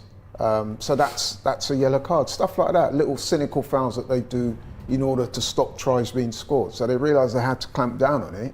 They introduced sin bins, and it's worked. You speak to anybody that likes rugby, they'll tell you it's a great rule. All right, over to Frank for the half-time show. Arsenal are 2-0 up at Burnley and looking fairly comfortable once again. Let's carry it on for a big 45 to come, and then we look ahead to the Champions League and can finally get excited for that. Over to Frank. Half-time, Burnley 0, Arsenal 2. Just before I get into this game, I'm going to give you guys the scores from around the grounds again, because there has been an update in one of the games, a goal in one of the games, I should say. Obviously, it's half-time here, Arsenal 2, Burnley 0. Aston Villa are still leading at Fulham 1-0. Ollie Watkins with the goal. Newcastle Bournemouth has gone into half-time, still 0-0. The update comes from the Nottingham Forest versus West Ham game, where Nottingham Forest, courtesy of Taiwo Awoniyi, have taken the lead just before half-time against West Ham. West Ham still winless this year, of course. And it looks to be the same situation if they don't score a goal in this game. So that's quite a big update there. And then, of course, to end off the 3 o'clock kickoffs, Tottenham 1-0 down at home to Wolves, thanks to a Joao Gomez goal in the 42nd minute. Now, guys, let's talk about this game. That's what we're here for, and that's what we're going to talk about. Half-time, 2 goals. I think we've looked pretty good. Let me give you guys the stats that we've seen so far. We've seen 68% of the ball to Burnley's 32%. We've had 4 shots on goal, 2 of which have been on target. Burnley have only had the 2 and are yet to see a shot on target. So we're doing really well to limit the amount of shots that we're letting the opposition have, and especially shots on target as well, because they're yet to have one in this game.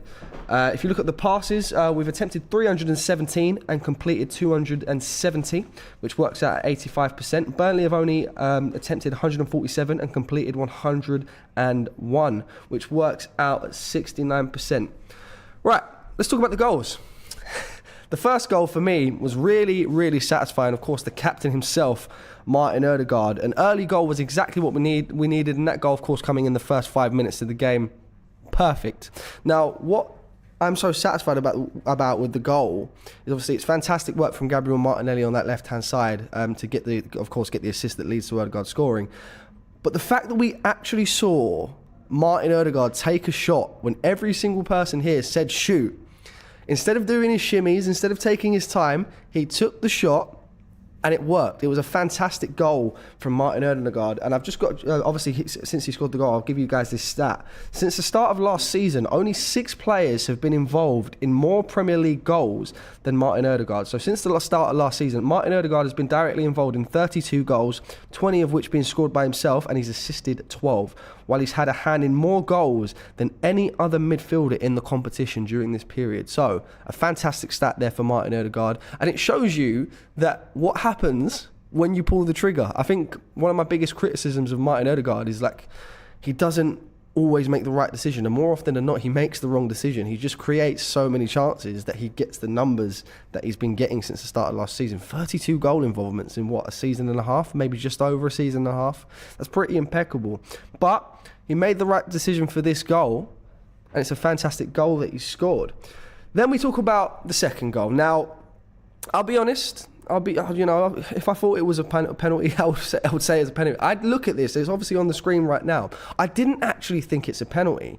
If you look at this, there's very, very little contact. Very little contact at all. I think what it's given for, because I didn't quite hear the explanation, I think obviously he goes into him with his shoulder, and that's what causes Leandro Trossard to fall over. There doesn't seem to be any contact at the feet of Leandro Trossard. So I did think it was a bit soft, but of course I'm not going to complain. We got the penalty. And the man himself, Bukayo Saka, stepped up and scored the goal. That's his 11th in the Premier League this season, his 14th in all competitions so far this season. And I'm not going to get into this argument because I've been arguing with people all week, especially since Rio Ferdinand made his comments. I don't understand why people don't think this guy is world class. It's not even a question for me anymore. World class Bukayo Saka. And with that goal, I'll give you guys this stat. Arsenal's 24 set-piece goals this season, including penalties, is their most on record since the 2004-05 season in a single Premier League campaign. So, set pieces for us this season have been absolutely fantastic. How many goals have we scored all season? Let me just double check that. We have scored 55 goals in the Premier League this season, 24 of which come from set pieces. So Nicholas Jover's been working his magic with those set pieces. Absolutely, give him the statue now. Absolutely. Let's get into some individual performances, because I think, it's been a good performance. I don't think there's been many people that have been particularly outstanding, apart from one, in my opinion. We'll start off with David Raya. Hasn't had much to do. Like I said, they're yet to have a shot on target. So, he hasn't done anything wrong. We won't criticise him in any way. But I think to be fair, I think they had one shot. And obviously it's not gone down as a shot on target, which he palmed away. So I'll give him the credit for that. If you look at the back line, I think Ben White's looked pretty good. If you're looking at the four, I think he's probably been the best. But obviously William Saliba's looked solid again. Gabriel Magalhaes has looked solid. And Kivior is doing quite well, especially in these last two games. Obviously he's not naturally a left back, and obviously because of that he doesn't necessarily have the attributes that he would need to play in that position. But I think he's been doing pretty well. In fact, for me, I think he played fantastic in that game against West Ham. And today, he's doing a pretty solid job. You look at the midfield three, Declan Rice doing exactly what Declan Rice does, looking solid as always. Kai Havertz getting involved. I think it was an opportunity in that first half where it was a very poor touch from him. But he's getting involved. I like to see that. I've sort of understand what to expect from Kai Havertz now. And this is the way I'm going to look at it, to not try and be too negative. I get, yes, £65 million, should be scoring, should be assisting, but I feel like we just need to expect from Kai Havertz that he's not particularly going to get the goals and assists that you might want to see from a £65 million player. But he does other things. His off-the-ball work. He gets into the right positions all the time, which leads to chances created. And I think that's where you'll see the benefit of Kai Havertz in this Arsenal team. And then you look at the front three. Bukayo Saka, I think he's looked okay, obviously. Got the goal from the penalty, but apart from that, a pretty standard game for Bukayo Saka. Martinelli getting the assist. I think he's looked pretty solid. Leandro Trossard, for me, has probably been the one that's been quiet for this game. Not to say he's been bad. I think he had what I would consider a golden opportunity in that first half that he completely missed the ball for. Probably should have done a little bit better there, absolutely. But again, nothing too negative. An average performance so far from Leandro Trossard. I want to see what you guys are saying in the chat. And I think a lot of people are completely agreeing with me on this Bukayo Saka thing. I've seen a few comments. Saka is world class. Saka is around as good as Foden. I don't know what this Foden argument is. If you look at the numbers compared to each other, Saka just blows him completely out of the water. Get it. Phil Foden's a fantastic player, but if you're looking at Bukayo Saka over the last two seasons, I think he edges it for me. Maybe that's because I'm an Arsenal fan. I would be interested to know what the neutral fan thinks. Again, that's just my opinion. Someone says, Tony Montana says, Emile Smith-Rowe in for Kai Havertz. I think eventually. I don't think that's a change that I'd be making anytime soon. I don't think I'd make any changes anytime soon. I think we've looked good. And there's no reason, if it's not broken, don't fix it at the moment. I'd like to be, it's a Burnley team that's struggling to stay in the Premier League this season. Where are they in the table currently? Burnley are 19th in the table. And obviously I don't want to sound ungrateful because we're still leading 2-0, but given how well we played in the West Ham game, I would expect to have a bit more of a comfortable lead because 2-0 is a dangerous scoreline. We've seen it in the past, absolutely. So maybe if we would have got one or two more before the end of that half, I would have been more than happy, But I won't complain too much. We've got a full second half to come up, and who knows? This could still be another 6-0. I'd be absolutely happy with that, of course. Let's see what everyone else is saying. Havertz's first touch is terrible. That's harsh. You know, he has his moments. Everyone has their moments, but I know what you're referring to there, Clint. And there was that opportunity in the first half where it was pretty much given to him on a plate, and the touch, the old trampoline touch, as I'd put it, it wasn't great. But let's not get on his back too much. He hasn't done anything wrong in this game. You know, give criticism where criticism's deserved, absolutely. But he hasn't done anything to affect us negatively in this game so far. So, you know, I don't think you can complain necessarily too much. What's everyone else saying? 1-0 is still 3 points. Absolutely, I completely agree with you. 2-0 is still 3 points as well. Again, I'm not complaining about the fact that we're winning. I just feel like, given what we did to West Ham, maybe it was a bit of, I don't want to say fluke, maybe it was obviously a bit of a exception because, you know, no one expects to be leading 4-0 at half-time. But maybe I just feel like we could potentially be 3 or 4-0 up by this point. But again, I'm not complaining too much. I come to watch Frank, great half-time show. I'm going to give you the shout out there, Peppermint Freedom. Really appreciate that. Obviously, I've been feeling the love a lot today, guys. Obviously, I told you guys about the boxing. The comments were flying out there, so I really do appreciate the love today, guys. Much appreciated. What's everyone saying? Your beard game is on point today. I meant to be talking about the football, guys, but I'm getting all the compliments in the world, so glad you like the beard, you know. Aim to please, you know. First touch is killing him. Again, I think people are getting onto Havertz a bit here. I think it's potentially a bit too much. But what I want to know, guys, is there any changes that anyone would like to see in going into the second half? Again, I don't think, in my personal opinion, that any changes would be needed. Again, if it's not broken, don't fix it. But I wouldn't be surprised if we look at the team, especially if we take if we score another goal quite early on, to see some changes, some rotation, because I think if we make this 3-0, it's game, set and match. And the likes of players that I'd be looking at, you know, you look at the options coming off the bench, you're looking at the likes of Jorginho, you're looking at Reece Nelson, perhaps Eddie Nketiah, Mohamed El Neni. So maybe we do give the likes of Bukayo Saka a break for Reece Nelson. Maybe we do give the likes of, you know, maybe even Declan Rice a break for Jorginho. But let me know in the chat, guys, what's everyone saying about the changes. Emil is another one, absolutely, you know, not getting as many minutes as he probably should be in this Arsenal team, and it is a shame. Look, the situation with Emil, I feel like the big injuries came at the wrong time for him. Obviously, he got injured. A lot of players that play in his positions started playing very, very well, and unfortunately from there, he's just fallen out of favour with Mikel Arteta. Again, not his fault. Other players have been playing absolutely fantastically, and there's nothing he can do about that. But I feel Arteta probably needs to do maybe a little bit more to give him some minutes. And, you know, this is where it upsets me that we've gone out as early as we have in the cup competitions, because if he's not going to play in the league, you know, the FA Cups and the Carabao Cups are somewhere that you could use the likes of an Emil Smith-Rowe to get minutes. But it just hasn't gone that way, unfortunately. But hopefully, and I would like to see it, maybe Emil Smith-Rowe getting some minutes in this second half. Speaking of the second half, the players are coming back out for the second half. James, I think everyone else is ready, so I will pass back over to you. Hello, welcome back. Hello. Yeah, second half about to kick off. Everyone on Twitter very happy. Talking to a few others, everyone seems happy. They should be. Arsenal are demonstrating a really good level of control in games at the moment. And again, this is another half. I know last week, 4-0 up, and we just kicked off 4-0 up at half-time against West Ham. It had been all about the football, the goals we've scored. No goals from set pieces, by the way, may I say. Well, is a penalty a set piece? No, it's not, is it? Yeah. Yeah? No, it's not a set piece. Well, Anyway, of course it is. the opening goal wasn't a set not piece. open It's play. not a set piece. I don't call it a set piece. Anyway, It's in its own the category. point is, we've also done well to shut out Burnley, who I did say, like, last week they actually caused some. Oh, Martinelli's in. Decided to just have a lash at that, which was weird. They caused Liverpool some problems. Arsenal have contained Burnley whilst playing their football. And Saliba does really well there.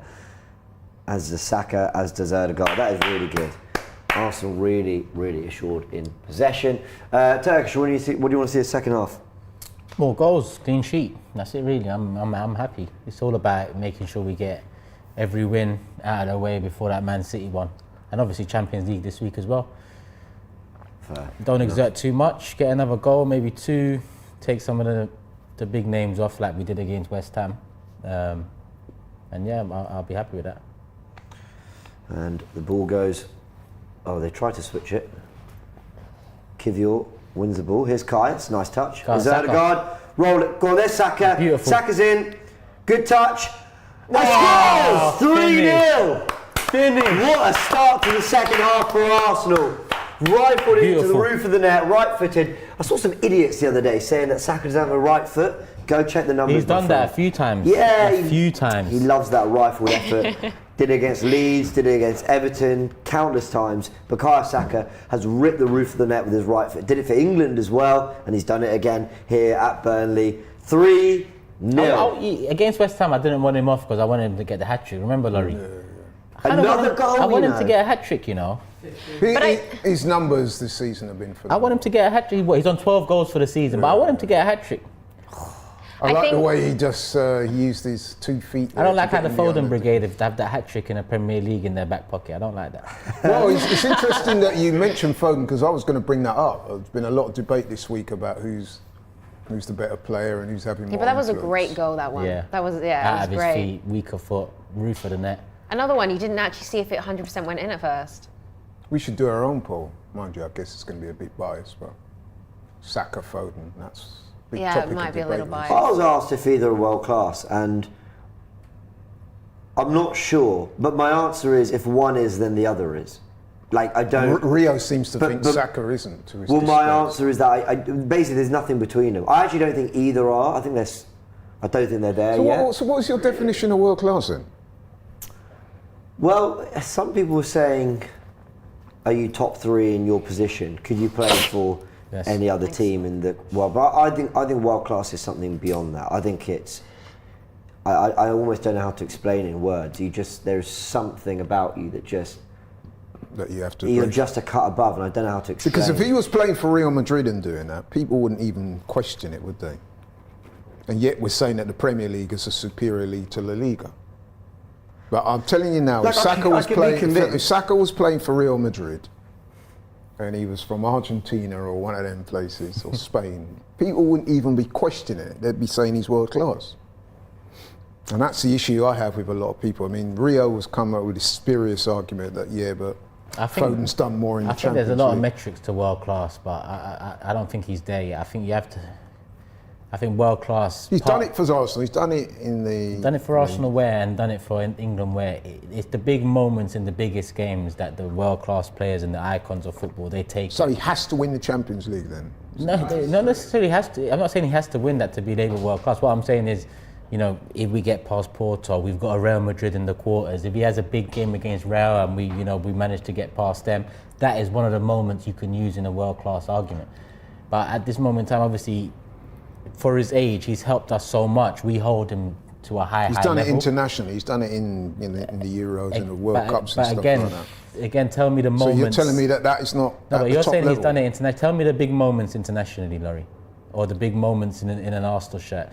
He hasn't had them yet because he hasn't had the opportunity. I'm not using it against him. What I'm saying is, once he gets those big moments in the biggest games, which I think he will eventually get, that adds to the debate. Because I think top 3 in a position is a fair metric to use, and he would be that in world football, in my opinion now. But there's also other things you have to take into consideration. Yeah, he doesn't quite make it for me, but I don't know why. Because for me, Saliba and Declan Rice are the 2 I'd put forward in that debate. But then I think Saka's got to be in the discussion, bro. In the discussion? In the discussion. I just don't know if he quite makes it. Frank, I know you got a lot of thoughts on this. What were you going to say?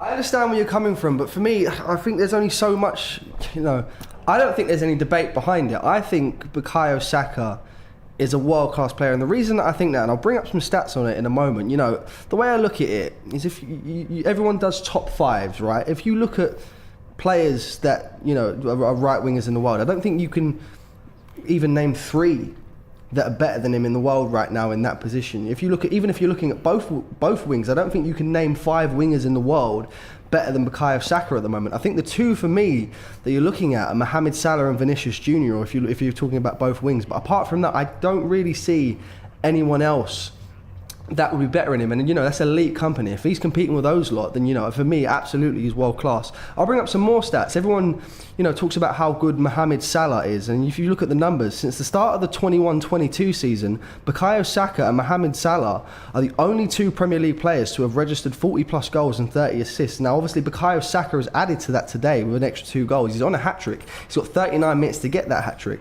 And the one that I especially really do like, the stat, I'm not sure if anyone saw it the other day, they compared Bukayo Saka's first 210 games to Cristiano Ronaldo's first 210 games in the Premier League for or just in general. Bukayo Saka with 51 goals and 49 assists. Cristiano Ronaldo came in with 50 goals and 43 assists. So if you're looking at the level of ability at 22 years old, I think people would agree and say that, at his age, Cristiano Ronaldo was world class at 22 years old.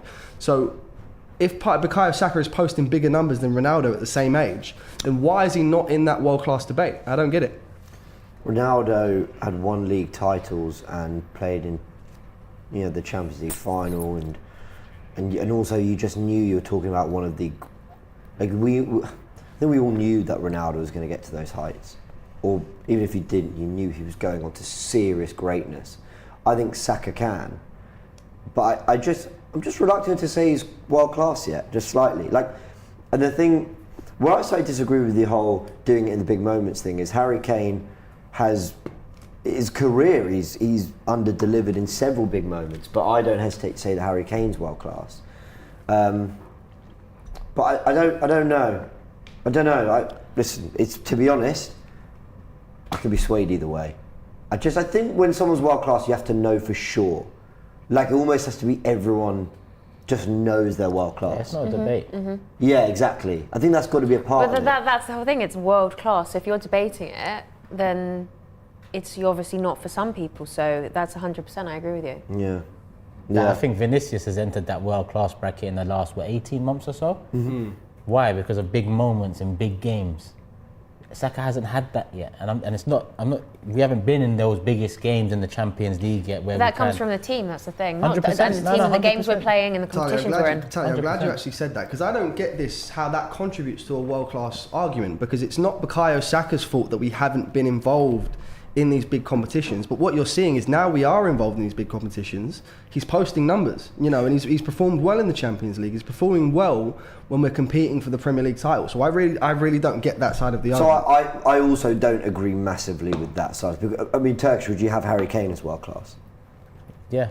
Yeah, but then also. But Harry Kane's got 10 years of dirt behind him. Yeah, and this is mad to be. And his goal scoring, his goal scoring rate in the Premier League. He's chasing Alan Shearer that. Okay, I know he's not in the league anymore, but that's where. That's why not one metric is the metric. Yeah, I'm not exactly. saying trophies is the metric. Yeah. Or, there's different facets to it. I think Saka's consistency puts him into the debate now about it. Mm-hmm. But I think, like you said just a minute ago, when you're world class, it's not a debate. And I think Vinicius's big moments over the last 18 months has made it not a debate for him. Saka hasn't had that yet, in my opinion. Yeah, I agree. It isn't, and it's not his fault. The argument about it not being his fault, on Frank and Talia's point, yeah, it's not his fault. But at the end of the day, he's still young. Those times will come. Why is it a must that we say he's world class now? Who gives a shit? Yeah. I also agree though with what you're saying though. It doesn't have to necessarily be the trophies. Okay, so Ronaldo had trophies under his belt at a young age, but then someone like Harry Kane hasn't, and I still think someone like Harry Kane is world class. Yeah, and that's because despite not the other having metrics are so exactly. strong that you can see why we can all see why he hasn't got trophies in his career, where he's been at. Yeah. Arsenal cruising here, 55 minutes in and 3-0 up at Turf Moor. Charlie asks, do you think Partey gets back in the team when he's fit? If so, who does he replace and why? Do you know what? And I don't even mean to be rude. I've just kind of, if he's back and available, I'll think about that. I always saw Rice, Partey, Odegaard as our best midfield, but we've played it twice all season, and that was for 20. It was for 20 minutes against Man City and about an hour against Man City or something like that, or maybe Maybe it was the full, 90 of the Community Shield. It's good work from Odegaard. Oh, well done. Fantastic work rate. They are pressing us a lot more. I did actually think that was a foul, actually. Nah, man, the guy's just diving around. Get up. Look at him, he's going to be... Oh no. There's a super chat from someone called Cecil's Toes. And he says, he's put totally, very clever. Agree with James. Oh, man. Coach Lance says, so is Declan Rice world class? Like, by your definition, he's not. I don't think. But probably closest to. When I look at Declan Rice, Closest to. I think he's the best ball-winning midfielder in world football. I don't think any defensive midfielder wins the ball back like Declan Rice. I think as a defensive screen over back four, no one does it better than him. And so I do put him in that bracket. I watch him and I'm always blown away by him, you know. Always. Ooh, yeah, that's not a foul, it's just an awkward... Yeah, awkward landing there. I'm always blown away by Declan Rice. Saliba, and this recent patchy form has reminded me, still a very young centre-back and actually can have his moments. So I perhaps went a bit too soon on that, but I nearly had... Look, all three of them I think are super close. Saka as well. And look, Gabriel probably deserves to be a part of the discussion. But if these players win something big this season, like, there'll be much easier conversations to have about all of them. Yeah. And that's what we want. Yeah. Saka or Son, ask Stamo. Saka for me. I think Son is brilliant, but yeah. Let's get some match stats. We're nearly an hour in, Frank. How are the match stats looking? I don't actually have a clue. Yeah, they're definitely in our favour. Look, we expected this. This is a Burnley team that are, fighting with relegation. If we look at the possession, we've seen 68% of the ball to Burnley's 32%. We've had 6 shots, 3 of which have been on target. Burnley have only had 3 and still yet to have a shot on target. So the only one I can really think of was the one that David Raya saved, but it hasn't gone down as a shot on target. So maybe David Raya didn't even need to make the save. 391 passes attempted, 336 completed, which works out at 86%. Burnley have attempted 180 and completed 123, which works out at 68%. So that's in terms of the match stats. It's been all Arsenal, James, and I think obviously that's reflected in the scoreline, and I think it's visually obvious without even looking at the stats that we've been the better team today. And scores around the grounds, I think I saw in the comments that Spurs did equalise. Yep. I wouldn't be surprised if they turn around. They always turn around in the second half, for fuck's sake. Yep, so I can obviously give the updates there. So there has now been a goal in every single game. Of course, we're winning 3-0 here. Aston Villa still 1-0 up at Fulham. Newcastle versus Bournemouth is 1-1. Dominic Solanke and Anthony Gordon with the goals. Wow. Still 1-0 to Forest away against at home to West Ham, sorry. And then that's right, literally almost from kickoff, Dejan Kulusevski equalising for Spurs over there. So now they always do that. They do. They start second halves phenomenally. But there you go. Spurs 1-1. Sorry, yeah. Yeah, that's correct. Yeah. All right. No more goals, please, and except for Fulham. Oh, it's Then just I'll a be proper happy. injury. Yeah, I don't know. I'm not too sure what's happened. He held his knee. Looks in real discomfort. It was the doesn't he? fall, not the tackle. Yeah. So Yeah, he obviously held it's- his knee. It's as a result of the tackle, but obviously it's not a foul. It's just he's landed awkwardly. He's on gas and air, Yeah, and they've he's got the obviously in a stretcher lot out. of pain. Oh, So it this looks doesn't quite look nice bad. at all. Obviously, wish him all the best. Did we say it looked like a knee injury? That I don't know. He held see if his I can knee get a as he landed. replay. I just see that. Is it Josh Brownhill? I'm not sure who it was. Who is it? I'm trying to find out He's who in it a is. lot of pain. No, I think it was. Let me get the 11 in front of me. Burnley, Arsenal. I did see the back of I the think shirt. it's Ramsey. See if I can get a replay of what's happened. So bright. It's not Amdouni, is it? That's Ramsey. Oh, oops. There we go. Fine, it's Ramsey. Oh, I hope he's all right. Apologies if you don't want to talk about Italia, but you're no stranger to a knee injury. Oh, it's fine. I'll talk about it as much as you want. Yeah, Yeah. kind of when I see him grab his knee, I was like, oh, Yeah. feel it in mine. What was it exactly that you did? Was it 3 years ago? No, it was No. 2.5 years ago. I did my ACL, my MCL, and my meniscus in one swoop. Yeah. Nasty. Yeah. So knee surgery is a lot. Yeah, I've done it all. Yeah. Yeah. Watkins has made it 2-0 as well. Watkins have made it 2-0.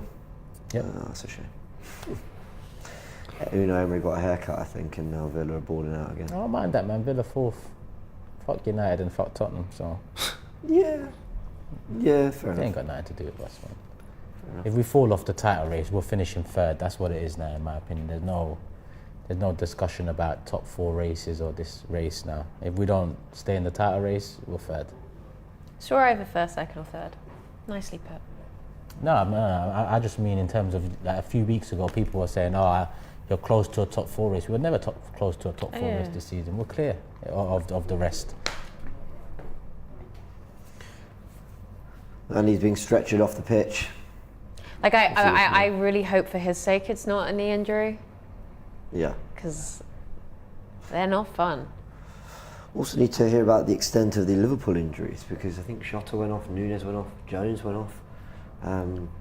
So yeah, I think Jurgen Klopp said in his post-match, he said, look, obviously happy with the result, 4-1 at Brentford's brilliant, but to come away with, so many players come off the pitch, all by half-time, pretty significant. So Alisson missing as well, Trent missing as well. So the extent of Liverpool's injuries will become clear in the coming days. We were talking about injuries as well, whether there's more than ever in the game. Feels that way to me, but I'd like to look at the numbers. Ben White to take a throw. Burnley would have made a change, and we get back to it. But that was a good 5, 6, 7 minutes we stopped. About that. Yeah. Yeah, it was a while. We need 2 information stations. Bloody hell. just to fill the time. Go up to you, Frank. I think it'd be nice to start bringing on some other players now. You think it's time, yeah? Maybe. Game's done. Let's get another goal. But yeah. Yeah, I'd give it to 68. 68 to 70, and then the only reason I say that is because they're going to play another sort of 8 minutes of added time as well. So, yeah, wait. Oh, that is brilliant from Martinelli. That is. Go on. Should have passed it. He really got a world-class assist there. Trossard's let him down massively there. Trust me, out of everyone you want there, a clean striker of the ball, he scuffed it. Yeah. But Martinelli's second touch there. He read that really well, didn't he, Martinelli? We'll put it down to the rain. Oh, he tried to cut his head. He needed to dart around That would have been a it. great assist as well. Yeah, that would have been a great assist on the floor. I'll give Saka his hat-trick as well. Look at that. Oh, he just never really properly connected with it, did he? Yeah. Well, you got to remember, James, it's been raining, so. Oh yeah, of course. And look at Saliba and Gabriel, man. They work so well together. So well together. Laurie, not heard from you for a while. You Just taking it in. Just Actually, I'm with performance. Tally. I think it's time for the subs to come on now. Who do you want to see? I think you can make a number of changes. Got the game coming up on Wednesday. Reece, Eddie, who else is on there? Jorginho, Smith Rowe. Yeah. Let's see them all on. I agree with all 4 of those. Because listen, we're going to win, aren't we?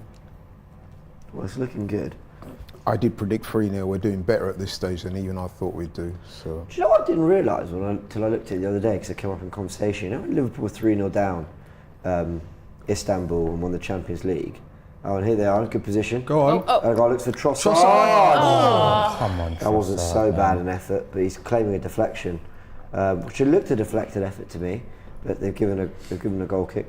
I didn't realise that Liverpool turned around that game really quickly in that second half. Like, I think it was by minute... Oh, come on. By minute 60, 65, they pulled it back to 3-3. Just a fun fact. But that's the thing, teams can do that. You actually want to think 3-0 safe, but sometimes you don't. Like, Yeah. 2-0 is the most dangerous lead. yeah, 2-0 is... Which I know Turkish thinks is BS. Come on. Why? Some bullshit. That's some bull. Oh, there we go. Oh, Kivio. Go on, Here we are, Kivio. turning to prime Gareth Bale. Can he pick someone out? Oh! Havertz is there! Trossard! Yes! He's made up for the pushed that misses. one away. He's made up for the misses. There we He go. needed that. Look Come at him. on. He's just delighted he Finally. got it. Another goal for Leandro Trossard. Starts Oh, on and the to make false it even nine. better, 4-0. Wolves have just scored. Calm now. Wolves have just scored. Wolves have scored to They're make it 2-1 up even for Tottenham. better. Wow. 4-0, Okay. lovely. Oh, perfect. Joao Gomez again with the goal. Good player, João Gomez. It's interesting that before they went on that break, the whole topic of discussion is that we need a striker, we're not scoring enough goals, we're Yeah. creating shot. Now look, can't stop scoring. Good touch there from Trossard and Odegaard in the build-up. Kivior powering down the left like Roberto Carlos. And then he picks out Havertz, and a lovely little assist there for Trossard. What was that toe? Nah. To me, that kind of... Turkish is not having Bro, if that defender left it, oh my God. it was a awful. poor first Do you touch. know what, Turkish? Someone fucking... said Kai assisted in the comments. Turkish, I'm fucking sick of your lack of ball knowledge. He has rebounded it off the defender into Trossard's left foot. He's a You genius. can't see what he's doing. No, I understand. Yeah, honestly. I'm a dinosaur, innit? So Yeah, the game's evolved beyond you. yeah. You got to stop this agenda against Havertz. But, okay, now, trolling aside, that's the second moment in this game where a heavy touch has let down what's been a really good run into the box, and all the stuff that the Havertz defenders are saying. His movement's good, he gets into good areas. I'm like, then punish teams for it. Because he, again, heavy touch, poor touch, but we scored. Good on him. Arsenal pressing really I'm sure hard. Mikel will have some kind words for him after. He always He does. loves him, you know. He does. He loves him. Some people might say, where was that love for Nicolas Pepe? But just saying, I'm just saying. Where was that love there? But anyway, Something on you said before, Laurie, about how before, obviously, Christmas and everything, a lot of people were saying we needed a striker, but you obviously, look at the team now. which I still think, by the way. But it's interesting because I remember talking to a family friend of mine around Christmas time, and I remember he said to me that he doesn't think we need a striker. He actually thinks that it's within the team, and it's within the team to figure it out. And obviously, now that's what's happening. Well, we're getting our wish, Talia. They're Yeah. making 3 Cedric. subs. And once Cedric comes on, you know we're in the ascendancy. 'Cause, no. For Saka. I think he's taking Cedric, Kyle. Took him off. No. I think he looks a bit Do you disappointed. know what? I'm not going to be a hypocrite, right? I've been saying about protecting him, Yeah, not yeah, giving that's him why I loads don't of wanna- yeah, minutes. yeah. So, But the do you know two what? times you've taken it's him off when like he's on a hat trick, it's like. Do you know what? Health and safety. I think Arteta's a troll, you know.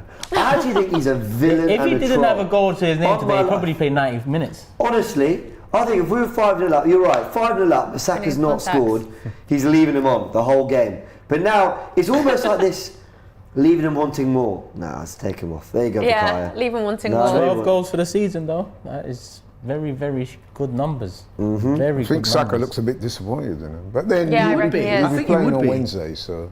What's this game week 25? Yeah, I think so. Yeah. 13 games. Imagine 8 more goals. He's on 20 for the season. Yep. 40 side says, if someone says Zidane, Ronaldinho, R9, Messi, Ronaldo are world class, there's no debate.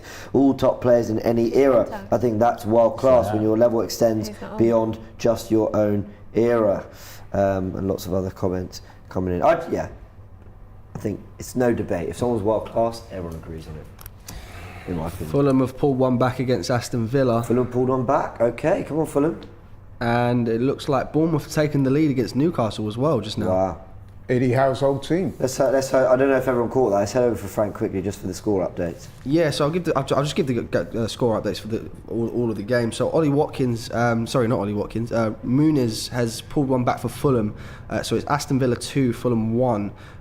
Bournemouth have just taken the lead at Newcastle. I'm just waiting on the update to see who scored that second goal.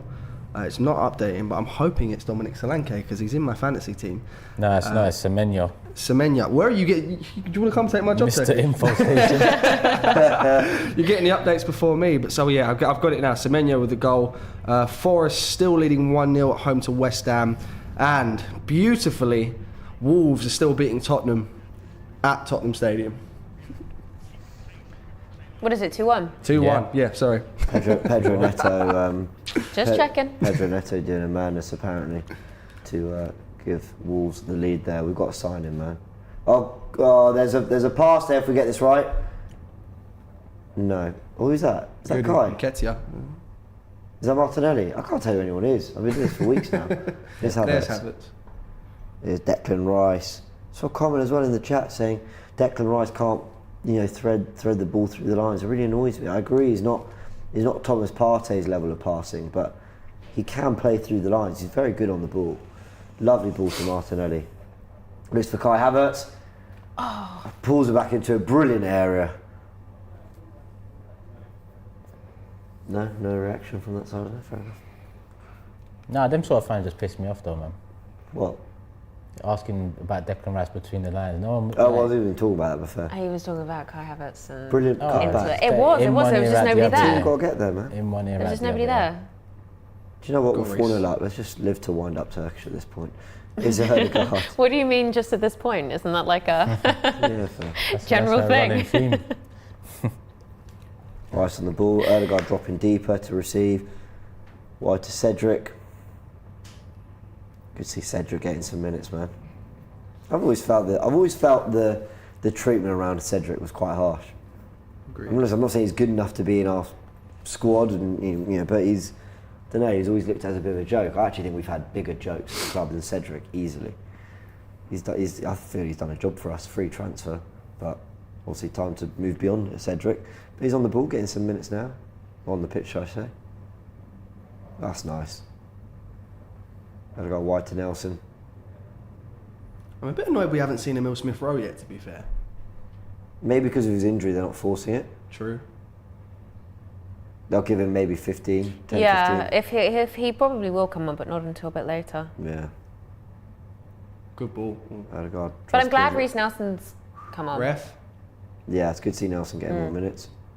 Hopefully Ketia can get a goal as well.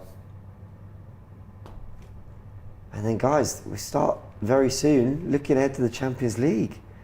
The knockouts are out of 16. It's been a long time. You can look to it now. This match is done. How about that for a header from Kai? Do you know what, man? I get it. I'm here for it. Come on, Kai. I'm rooting for you, man. Thank you. Here's Odegaard. Wide to Martinelli. One-on-one with the fullback. Goes on the outside. Really good. Into the area. And Eddie heads wide. That was really good wing play from Martinelli.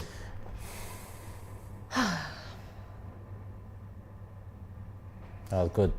I want Martinelli to get a goal as well, to be honest. Yeah, really good. Takes on the fullback. Could Eddie have done better there? I think he should have at least put that on 100%. target. Yeah. Well, it's all pretty comfortable. Anyone have 4-0? Yeah. I had 3-0. I did. He had 4-0. Yeah, I had 4-0. Well done, Talia. We had 4-1, innit? No, 2-1. Okay, let's. Oh, 2-1. Wow. is that what you went on forever as well? Idiot. Yeah, no one's got it. Ref. done. Thank you. I think Lee went 2-0. Do you know what? I said basically one of those where we're 2-0 up and comfortable, and then they just might nick like a bit of a consolation one. But luckily that's not happening. I usually that's always nasty. gave the opposition a goal, and then I think the reason I didn't is because of how well we performed last week. I just felt that we could do this one. I mean, obviously they've still got, Well, 15, 20 minutes. Easy 22, 23 minutes still to play. No, completely. But if we're talking 10 goals and 2 clean sheets in our last 2 away league games, you got to give credit to the team for that, man. That is really impressive. Really impressive. Gabriel thumps up the pitch. Actually kept it in. Kai Havertz into Eddie. That was a great touch. Man said into Eddie. Is that how you sold that touch? Great touch. Into Eddie. Oh my. I'm going to give him a 5 again today, just so people know that. Actually, there's no player, thank God there's no player ratings. Forget what I just said. Brilliant layoff. You're hating. No, I can't believe That it. was a brilliant layoff He into said Eddie. into Eddie. Oh my God. I think it was a great touch, though. He Into did Eddie. well. Into Eddie. Eddie got it wrong. He had to head it back into Kai Havertz. He nearly did. Tweet that later on. Clip that little bit and say this was an amazing piece of link-up play into Eddie. When the comps do the rounds, That's going to be in it. I'll make sure.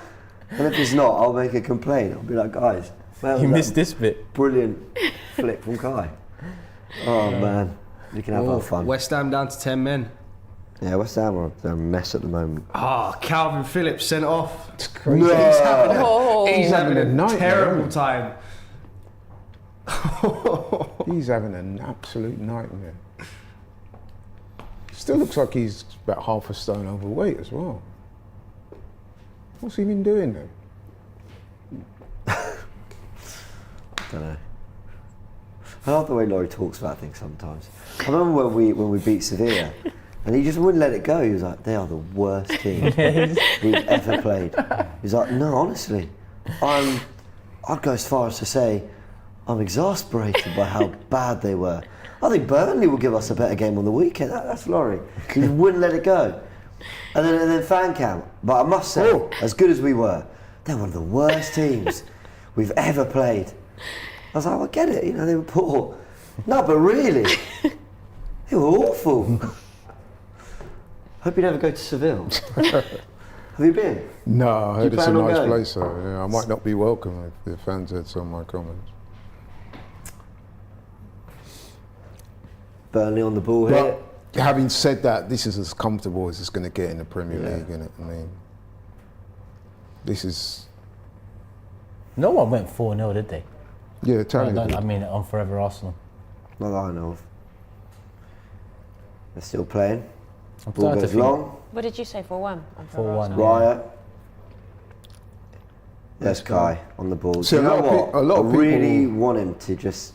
A lot of Like, people have a look at moment. this. Look at the run. Look. A lot of people look at these results and say, "Oh yeah, but West Ham, Sheffield United." Oh, Havertz. Go on. he's in it. Go on, Havertz. Go on, Kai. Oh, through the legs! Yes!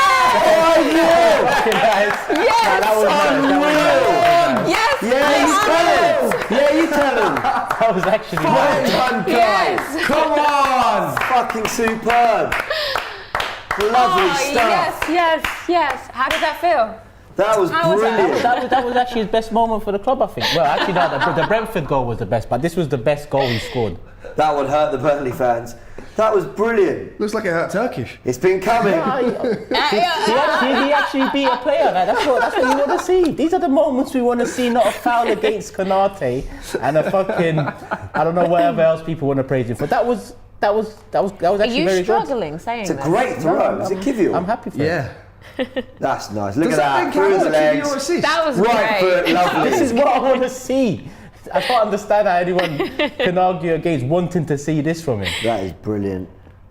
That was beautiful. That is lovely. Wow, Look at that that. was beautiful. And the Goes finish, down as a Kivy or assist as well. the finish as well was nice. He's definitely more of a 9 than a midfielder, man. 100%. I know he's played midfield in this game, but he just does his best. He's probably more of a old school 4-4-2 support Yeah, striker yeah. than an out and out 9 though as well. Yeah. Oh, just as he was making a sub. Jorginho's coming on. Good Lovely. to see. Means he's clearly fit enough to get some minutes for 5-0 up. Well done, Kai Havertz. And he's come on for. Who did? I'm going to guess it was We must have the best goal difference in the league now, then. That's a good question. We must have the information best station. Let's have a look. Table. Do we know who just came off? Goal difference. Come on, Frank, wake up. We need substitutions. We want goal difference. VAR have checked it and it's been confirmed. We've got the best goal difference in the league. 36 goal difference. If you look around us, Liverpool Plus 36. plus 36. Liverpool are on plus 35. Manchester City on plus 31. Also, who did we just take off? This time a week ago it was plus 25. I don't know. I was checking the table. No, I know. So next question. Who did we just take Who off? did we take off? Let's take off. Can we just take a minute? 6-0 and now 5-0 Declan up. Rice. Declan Rice. Away Okay, in the that's fair. Premier League. Back to. Are you alright? You got something to. No, I'm just checking something. Go You ahead. want people to reply to, or Go ahead. I'm just checking something. He's doing info station. he's just there with his glasses in his hand. Checking what time Strictly's on. Guys, come on! Like Arsenal, well and truly at the party now. The goals are flowing, the performances are great, defensively super sound, going forward brilliant. Fucking superb. Yeah. This is great. I'm over the moon. Well, people who was in this earlier in the season, quite rightly as well, were talking about fluency in goals, and now we're seeing it on a regular basis. Look at that. Oh my god.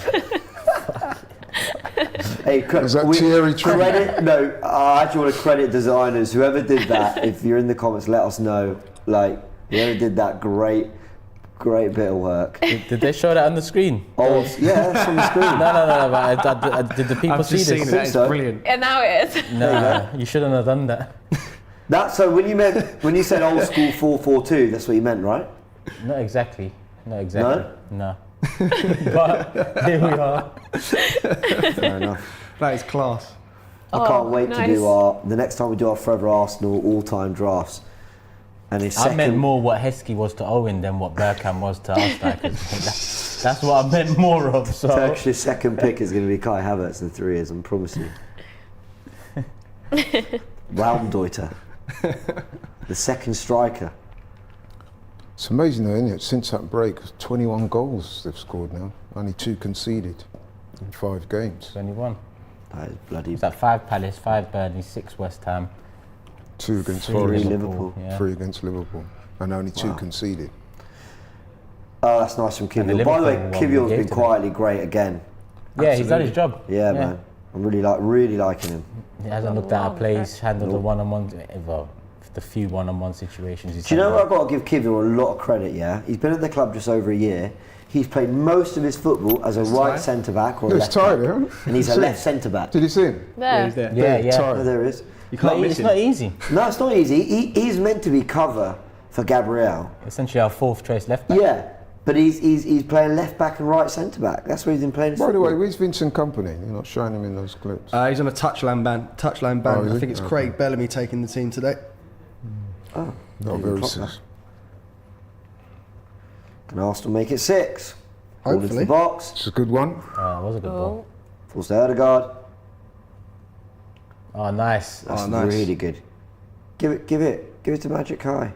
Unlucky. Saliba crossing it into the box.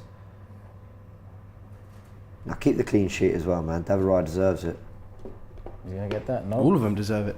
Yeah, they do. I agree. Scores around the ground, please. The Frank. Let's take a look. By the sounds of that, there's been some sort of update. No, I actually. Do you know what? Yeah. I just didn't know what else to talk about. Yeah, that's fine, no problem. I'll help you out here, James, don't worry. So obviously it's 5-0 Guys, Hill. coming off. 5-0 Hill? 5-0 here. Are you clapping Kai? Aston Villa 2, Fulham 1, Newcastle still trailing to Bournemouth 2-1, Forest still 1-0 up against West Ham, and Wolves are still leading at Tottenham 2-1. Pick up Wolves. I hate watching. Has been difficult Is recently. that man of the match for you then, Who, Kai? yeah? No, I'll adjust to 5 though. He gets a 7 now. Nice. Nice finish. Very good Took goal. it well. No, it was a 7. very good finish. You got a ping from Cedric, man. Look at. Love this man. World class. Is that the highest you've ever given? World class Cedric. No, as a sub when he came on against Brentford, I think that was, as a sub that Did- was a 9, 10, Oh, okay. 10 out of 10. Didn't that Cedric start in the Euros final when Yeah, Portugal won it? Ooh, one. He good definitely question. started I for think he Portugal in did. that tournament. Bro, doing it in the big moments. World class. Forget Saka, what about Cedric? Oh man. 10-year grind from Southampton. I think he went on loan to Inter Milan a little bit as well, Cedric. Look at him inverting there, man. What a player. There's What a no player. doubting his ability. We must have the most clean sheets as well, no? Oh, what a ping. What a ping from Go on. David Raya. That was unbelievable. Go on, Nelson. Go on, Nelson. Take him on. Nice. That's well brilliant. played. Ah, That was crap. Corner though. Yeah, Take well, the corner. lovely stuff. So Emile Smith-Rowe's come on, and he's somebody that I think would be really nice to see a goal from. I think he needs a goal now. Smith Rowe. Yeah, moving forward, he totally agree. needs- Yeah, Go. yeah, he does. Be interested. When was his last goal? I'm trying to take a look. Arsenal cruising. We also needed this response after Liverpool added another 3+ on their goal difference. So Over good to respond. City now later, innit? What's that? Over to City now in 45 minutes to Yeah, I feel like they're gonna. I feel like all of Arsenal, Liverpool, and City are gonna end the day having yeah. smoked their opposition. Oh, that was. Oh, Gabriel won his header at the back post, but Trafford claimed the loose pass. He's thrown it straight out to Gabriel. What's he doing? They're in a. Oh. Odegaard. Really Nice. lovely. Really lovely. Odegaard's playing his best football, man. Martinelli into the box. Headed out. Saliba. Martinelli's faded, man. Faded or fading? Faded. Sorry, I meant that was a really stupid question. I meant more in Both terms of work. like his general form. No, this, Like as in sorry, what I meant was has he faded generally this season? No, or like, no, is he no. fading in this game? I think he's got better as the season's gone on, but Okay, in fair. this game he's faded. He's tired. Yeah, maybe. But you ain't fucking got a goal or assist, mate. Well, he's got an assist for the first goal, actually. He needs to eat. I want him to eat as well. Yeah. It's surprising that he hasn't then, because from watching him in this game, you'd actually think he's probably got more assists / goal. Sorry, I want him to eat everyone. as well, man. I decided to absolutely ignore super chats for 10 minutes. I don't really know why I did that. Total accent. Cecil says, Turkish, we are going to rate Kai Havertz 3 out of 10 today, right? He only scored a goal and hasn't done anything all game right. He was subbed in the 83rd minute. Who is that person? I like them. But let me throw something back here. To the people that were rating the last couple performances 7, 8 out of 10. Oh, not 7, 8. This must be a 10, right? Because you got a goal. Or is it the same as the ones you're giving 7 for fouls against? For me, his all-round performance against West Ham was better than his all-round performance in this game. Probably, yeah. But Probably. very good goal. Probably. And you can't, and that has to be added to it. So there's... I think he was on the cusp of another average game. He gets a goal, and it was a good goal like that. It wasn't like a tap-in That was or a really good goal.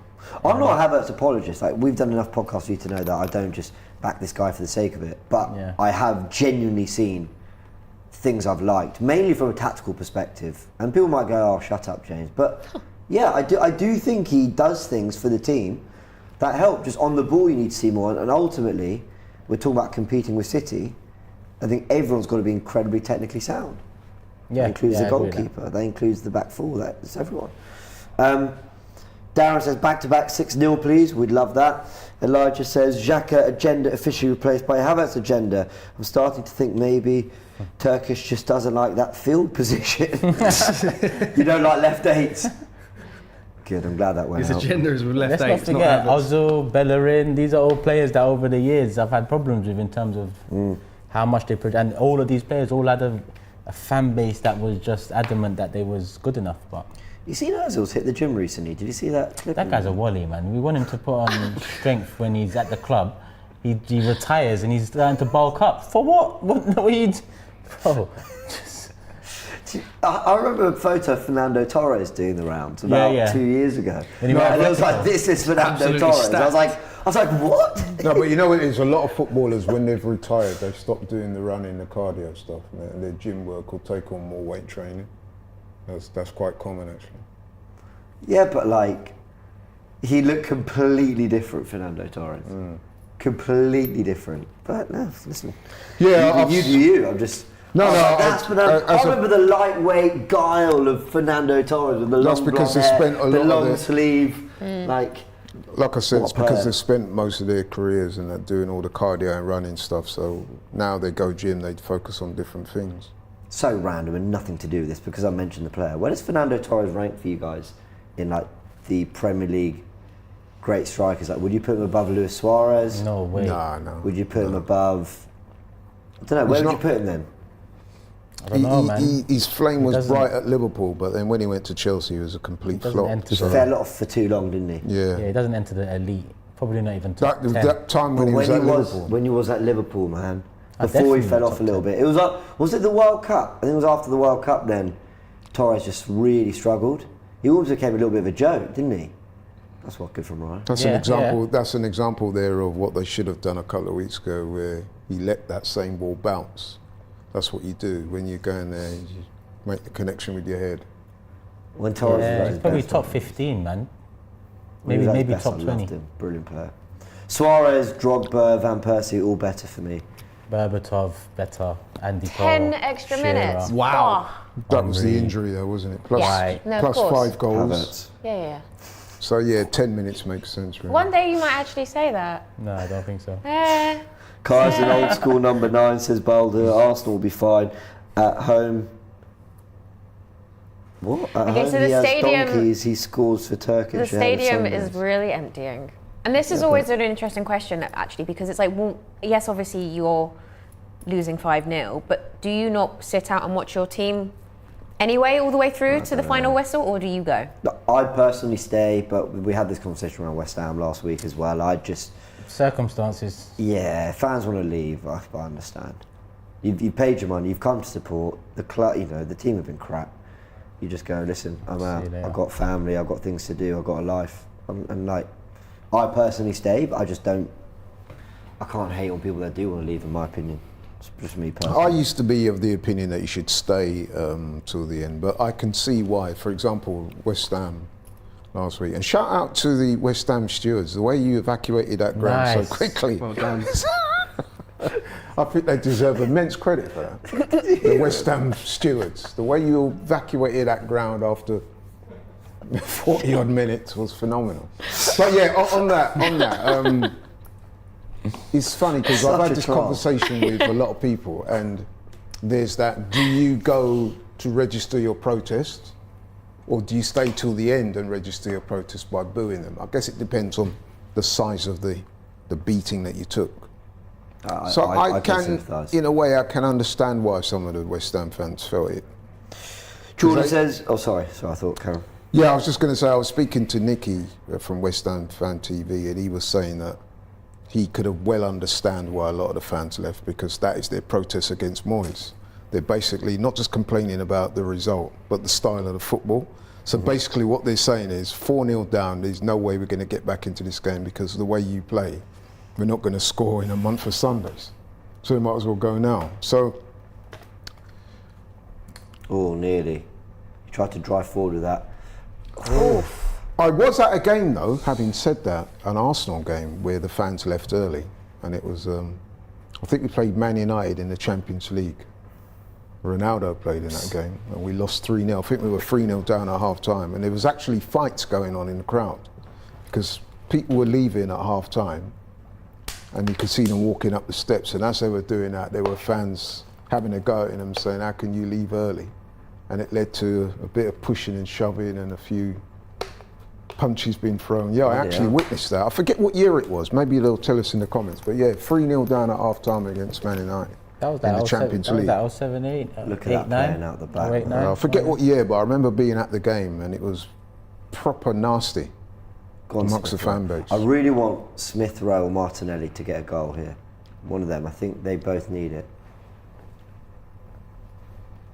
Wide to Cedric.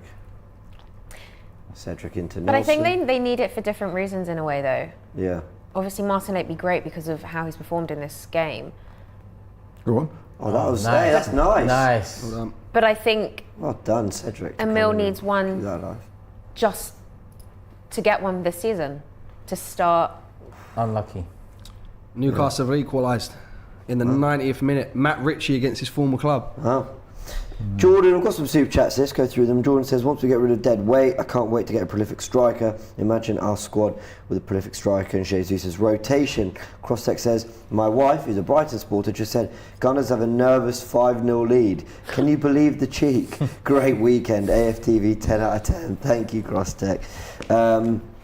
Camille says, I saw in one of the early AFT videos, you're all debating if we should get Tony Osterman. I pray every day that we go for Lautaro Martinez. He could potentially be our best striker since RVP. Brandon said, I don't know what happened in Dubai, but the form since they've been back has been insane. Vivav says, Turkish be like Havertz was 4 going 5 this game. Given his price and salary and the attacking threat we had, he should have scored 3. Never changed, Turkish. I'll try. You know? Newcastle next, isn't it? In the league? Porto, then Newcastle, next, yeah. Then it's Newcastle, yeah? Yep.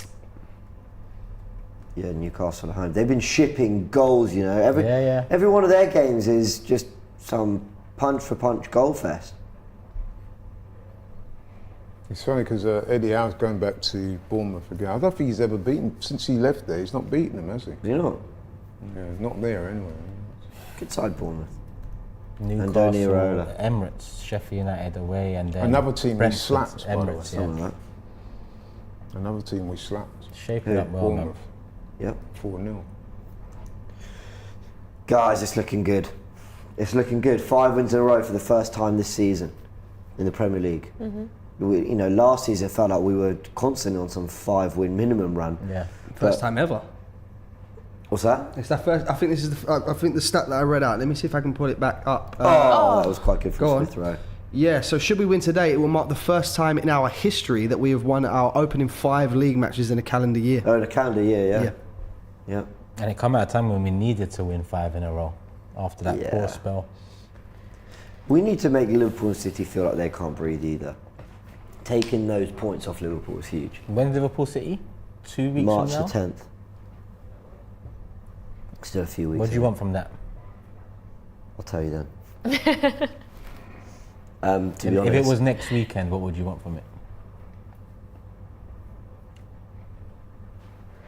Draw's the easy answer, isn't it? it is, but I feel like it's a Liverpool win. I lean more towards that than City. Oh God, yeah. That's not to disrespect Liverpool, except it totally is. I just feel like there will be dropped points for Liverpool. Yeah, But with City City, if you tell me right now, they don't drop any more points, unbelievable. I'm not that surprised. I'd be like, oh, they've done that again, have they? Great. Well, actually, no. They'll do their usual dropping points when they've already won the league title, and it doesn't matter.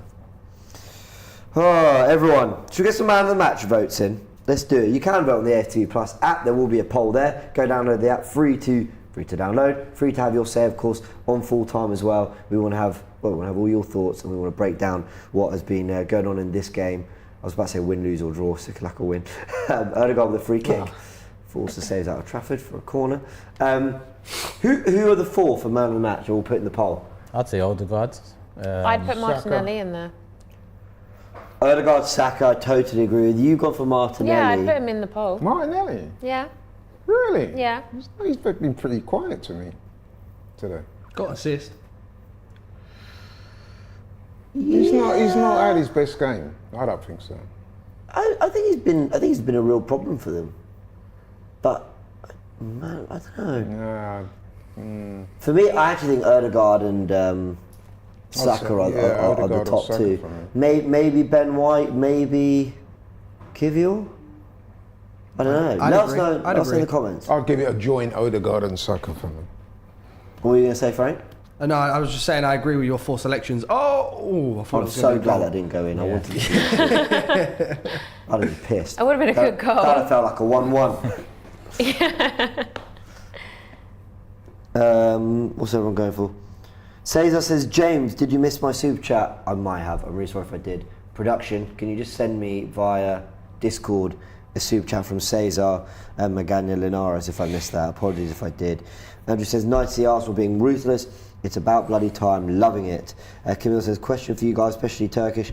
I'm in no way Arteta out, but how many trophyless seasons would you give him before looking for a change? You know what? I'm just tired of being asked these sort of questions in the middle of a title race whilst we're winning games week in, week out. Like, I just don't understand what benefit anyone will get from me answering that question. He did say he's not Arteta out. No, I know. I'm not even.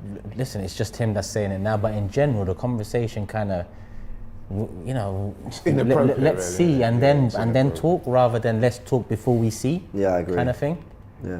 Yeah, I don't think it's a time for having that conversation. I don't mind the hypothetical, but I think it's been not appropriate, it's been answered, and I think it was really answered when we went on that run of 3 defeats, and that's when you go, well, look, if this continues to go bad and we don't hit this, then what do we think? That's a lovely touch from Smith Rowe. Here's Eddie. I don't know why he didn't give that to Martinelli. Oh. It's really poor. I mean, if you're going to do that, you might as well have gone on and had a shot. If you're going to mess up that pass like that. Yeah, I think he should have gone to Martinelli there. I felt all momentum was there. But we are seconds away from full time. Remember, have your say on the full time show. You can call in via the Fan Zone feature on our amazing AFTV Plus app. All free to do. To download on iOS, Android devices, and come have your say. Full time. Arsenal play 100 minutes of football and score 5 goals. Easy for the second week in a row. On to the next one. I didn't think I'd be saying that. Doing our jobs. I didn't say 5, but I did say that we would win and win comfortably. And I mean, that was never in doubt, really, was it? Especially from the minute Odegaard scored that goal so early in the game. It was done. Yeah, it was done. Perfect way to set up Easy Porto work. though. Back in the last 16 Champions League. In form in the league, scoring goals left, right, and centre. The players out. We're playing our best we're not football of the missing them. season, without a doubt. Bring on Porto now, man. I want the same done against them. I want to send this same message in Europe now again. Let's keep it rolling. Let's get the job done in the first tie. The super chat from Elijah says Turkish's cap game has been 3 out of 10. Before today, you get 10. I don't know if he means cap or cap the. I think he means. I don't know. I thought you meant. But the saying cap as well. Well, I know.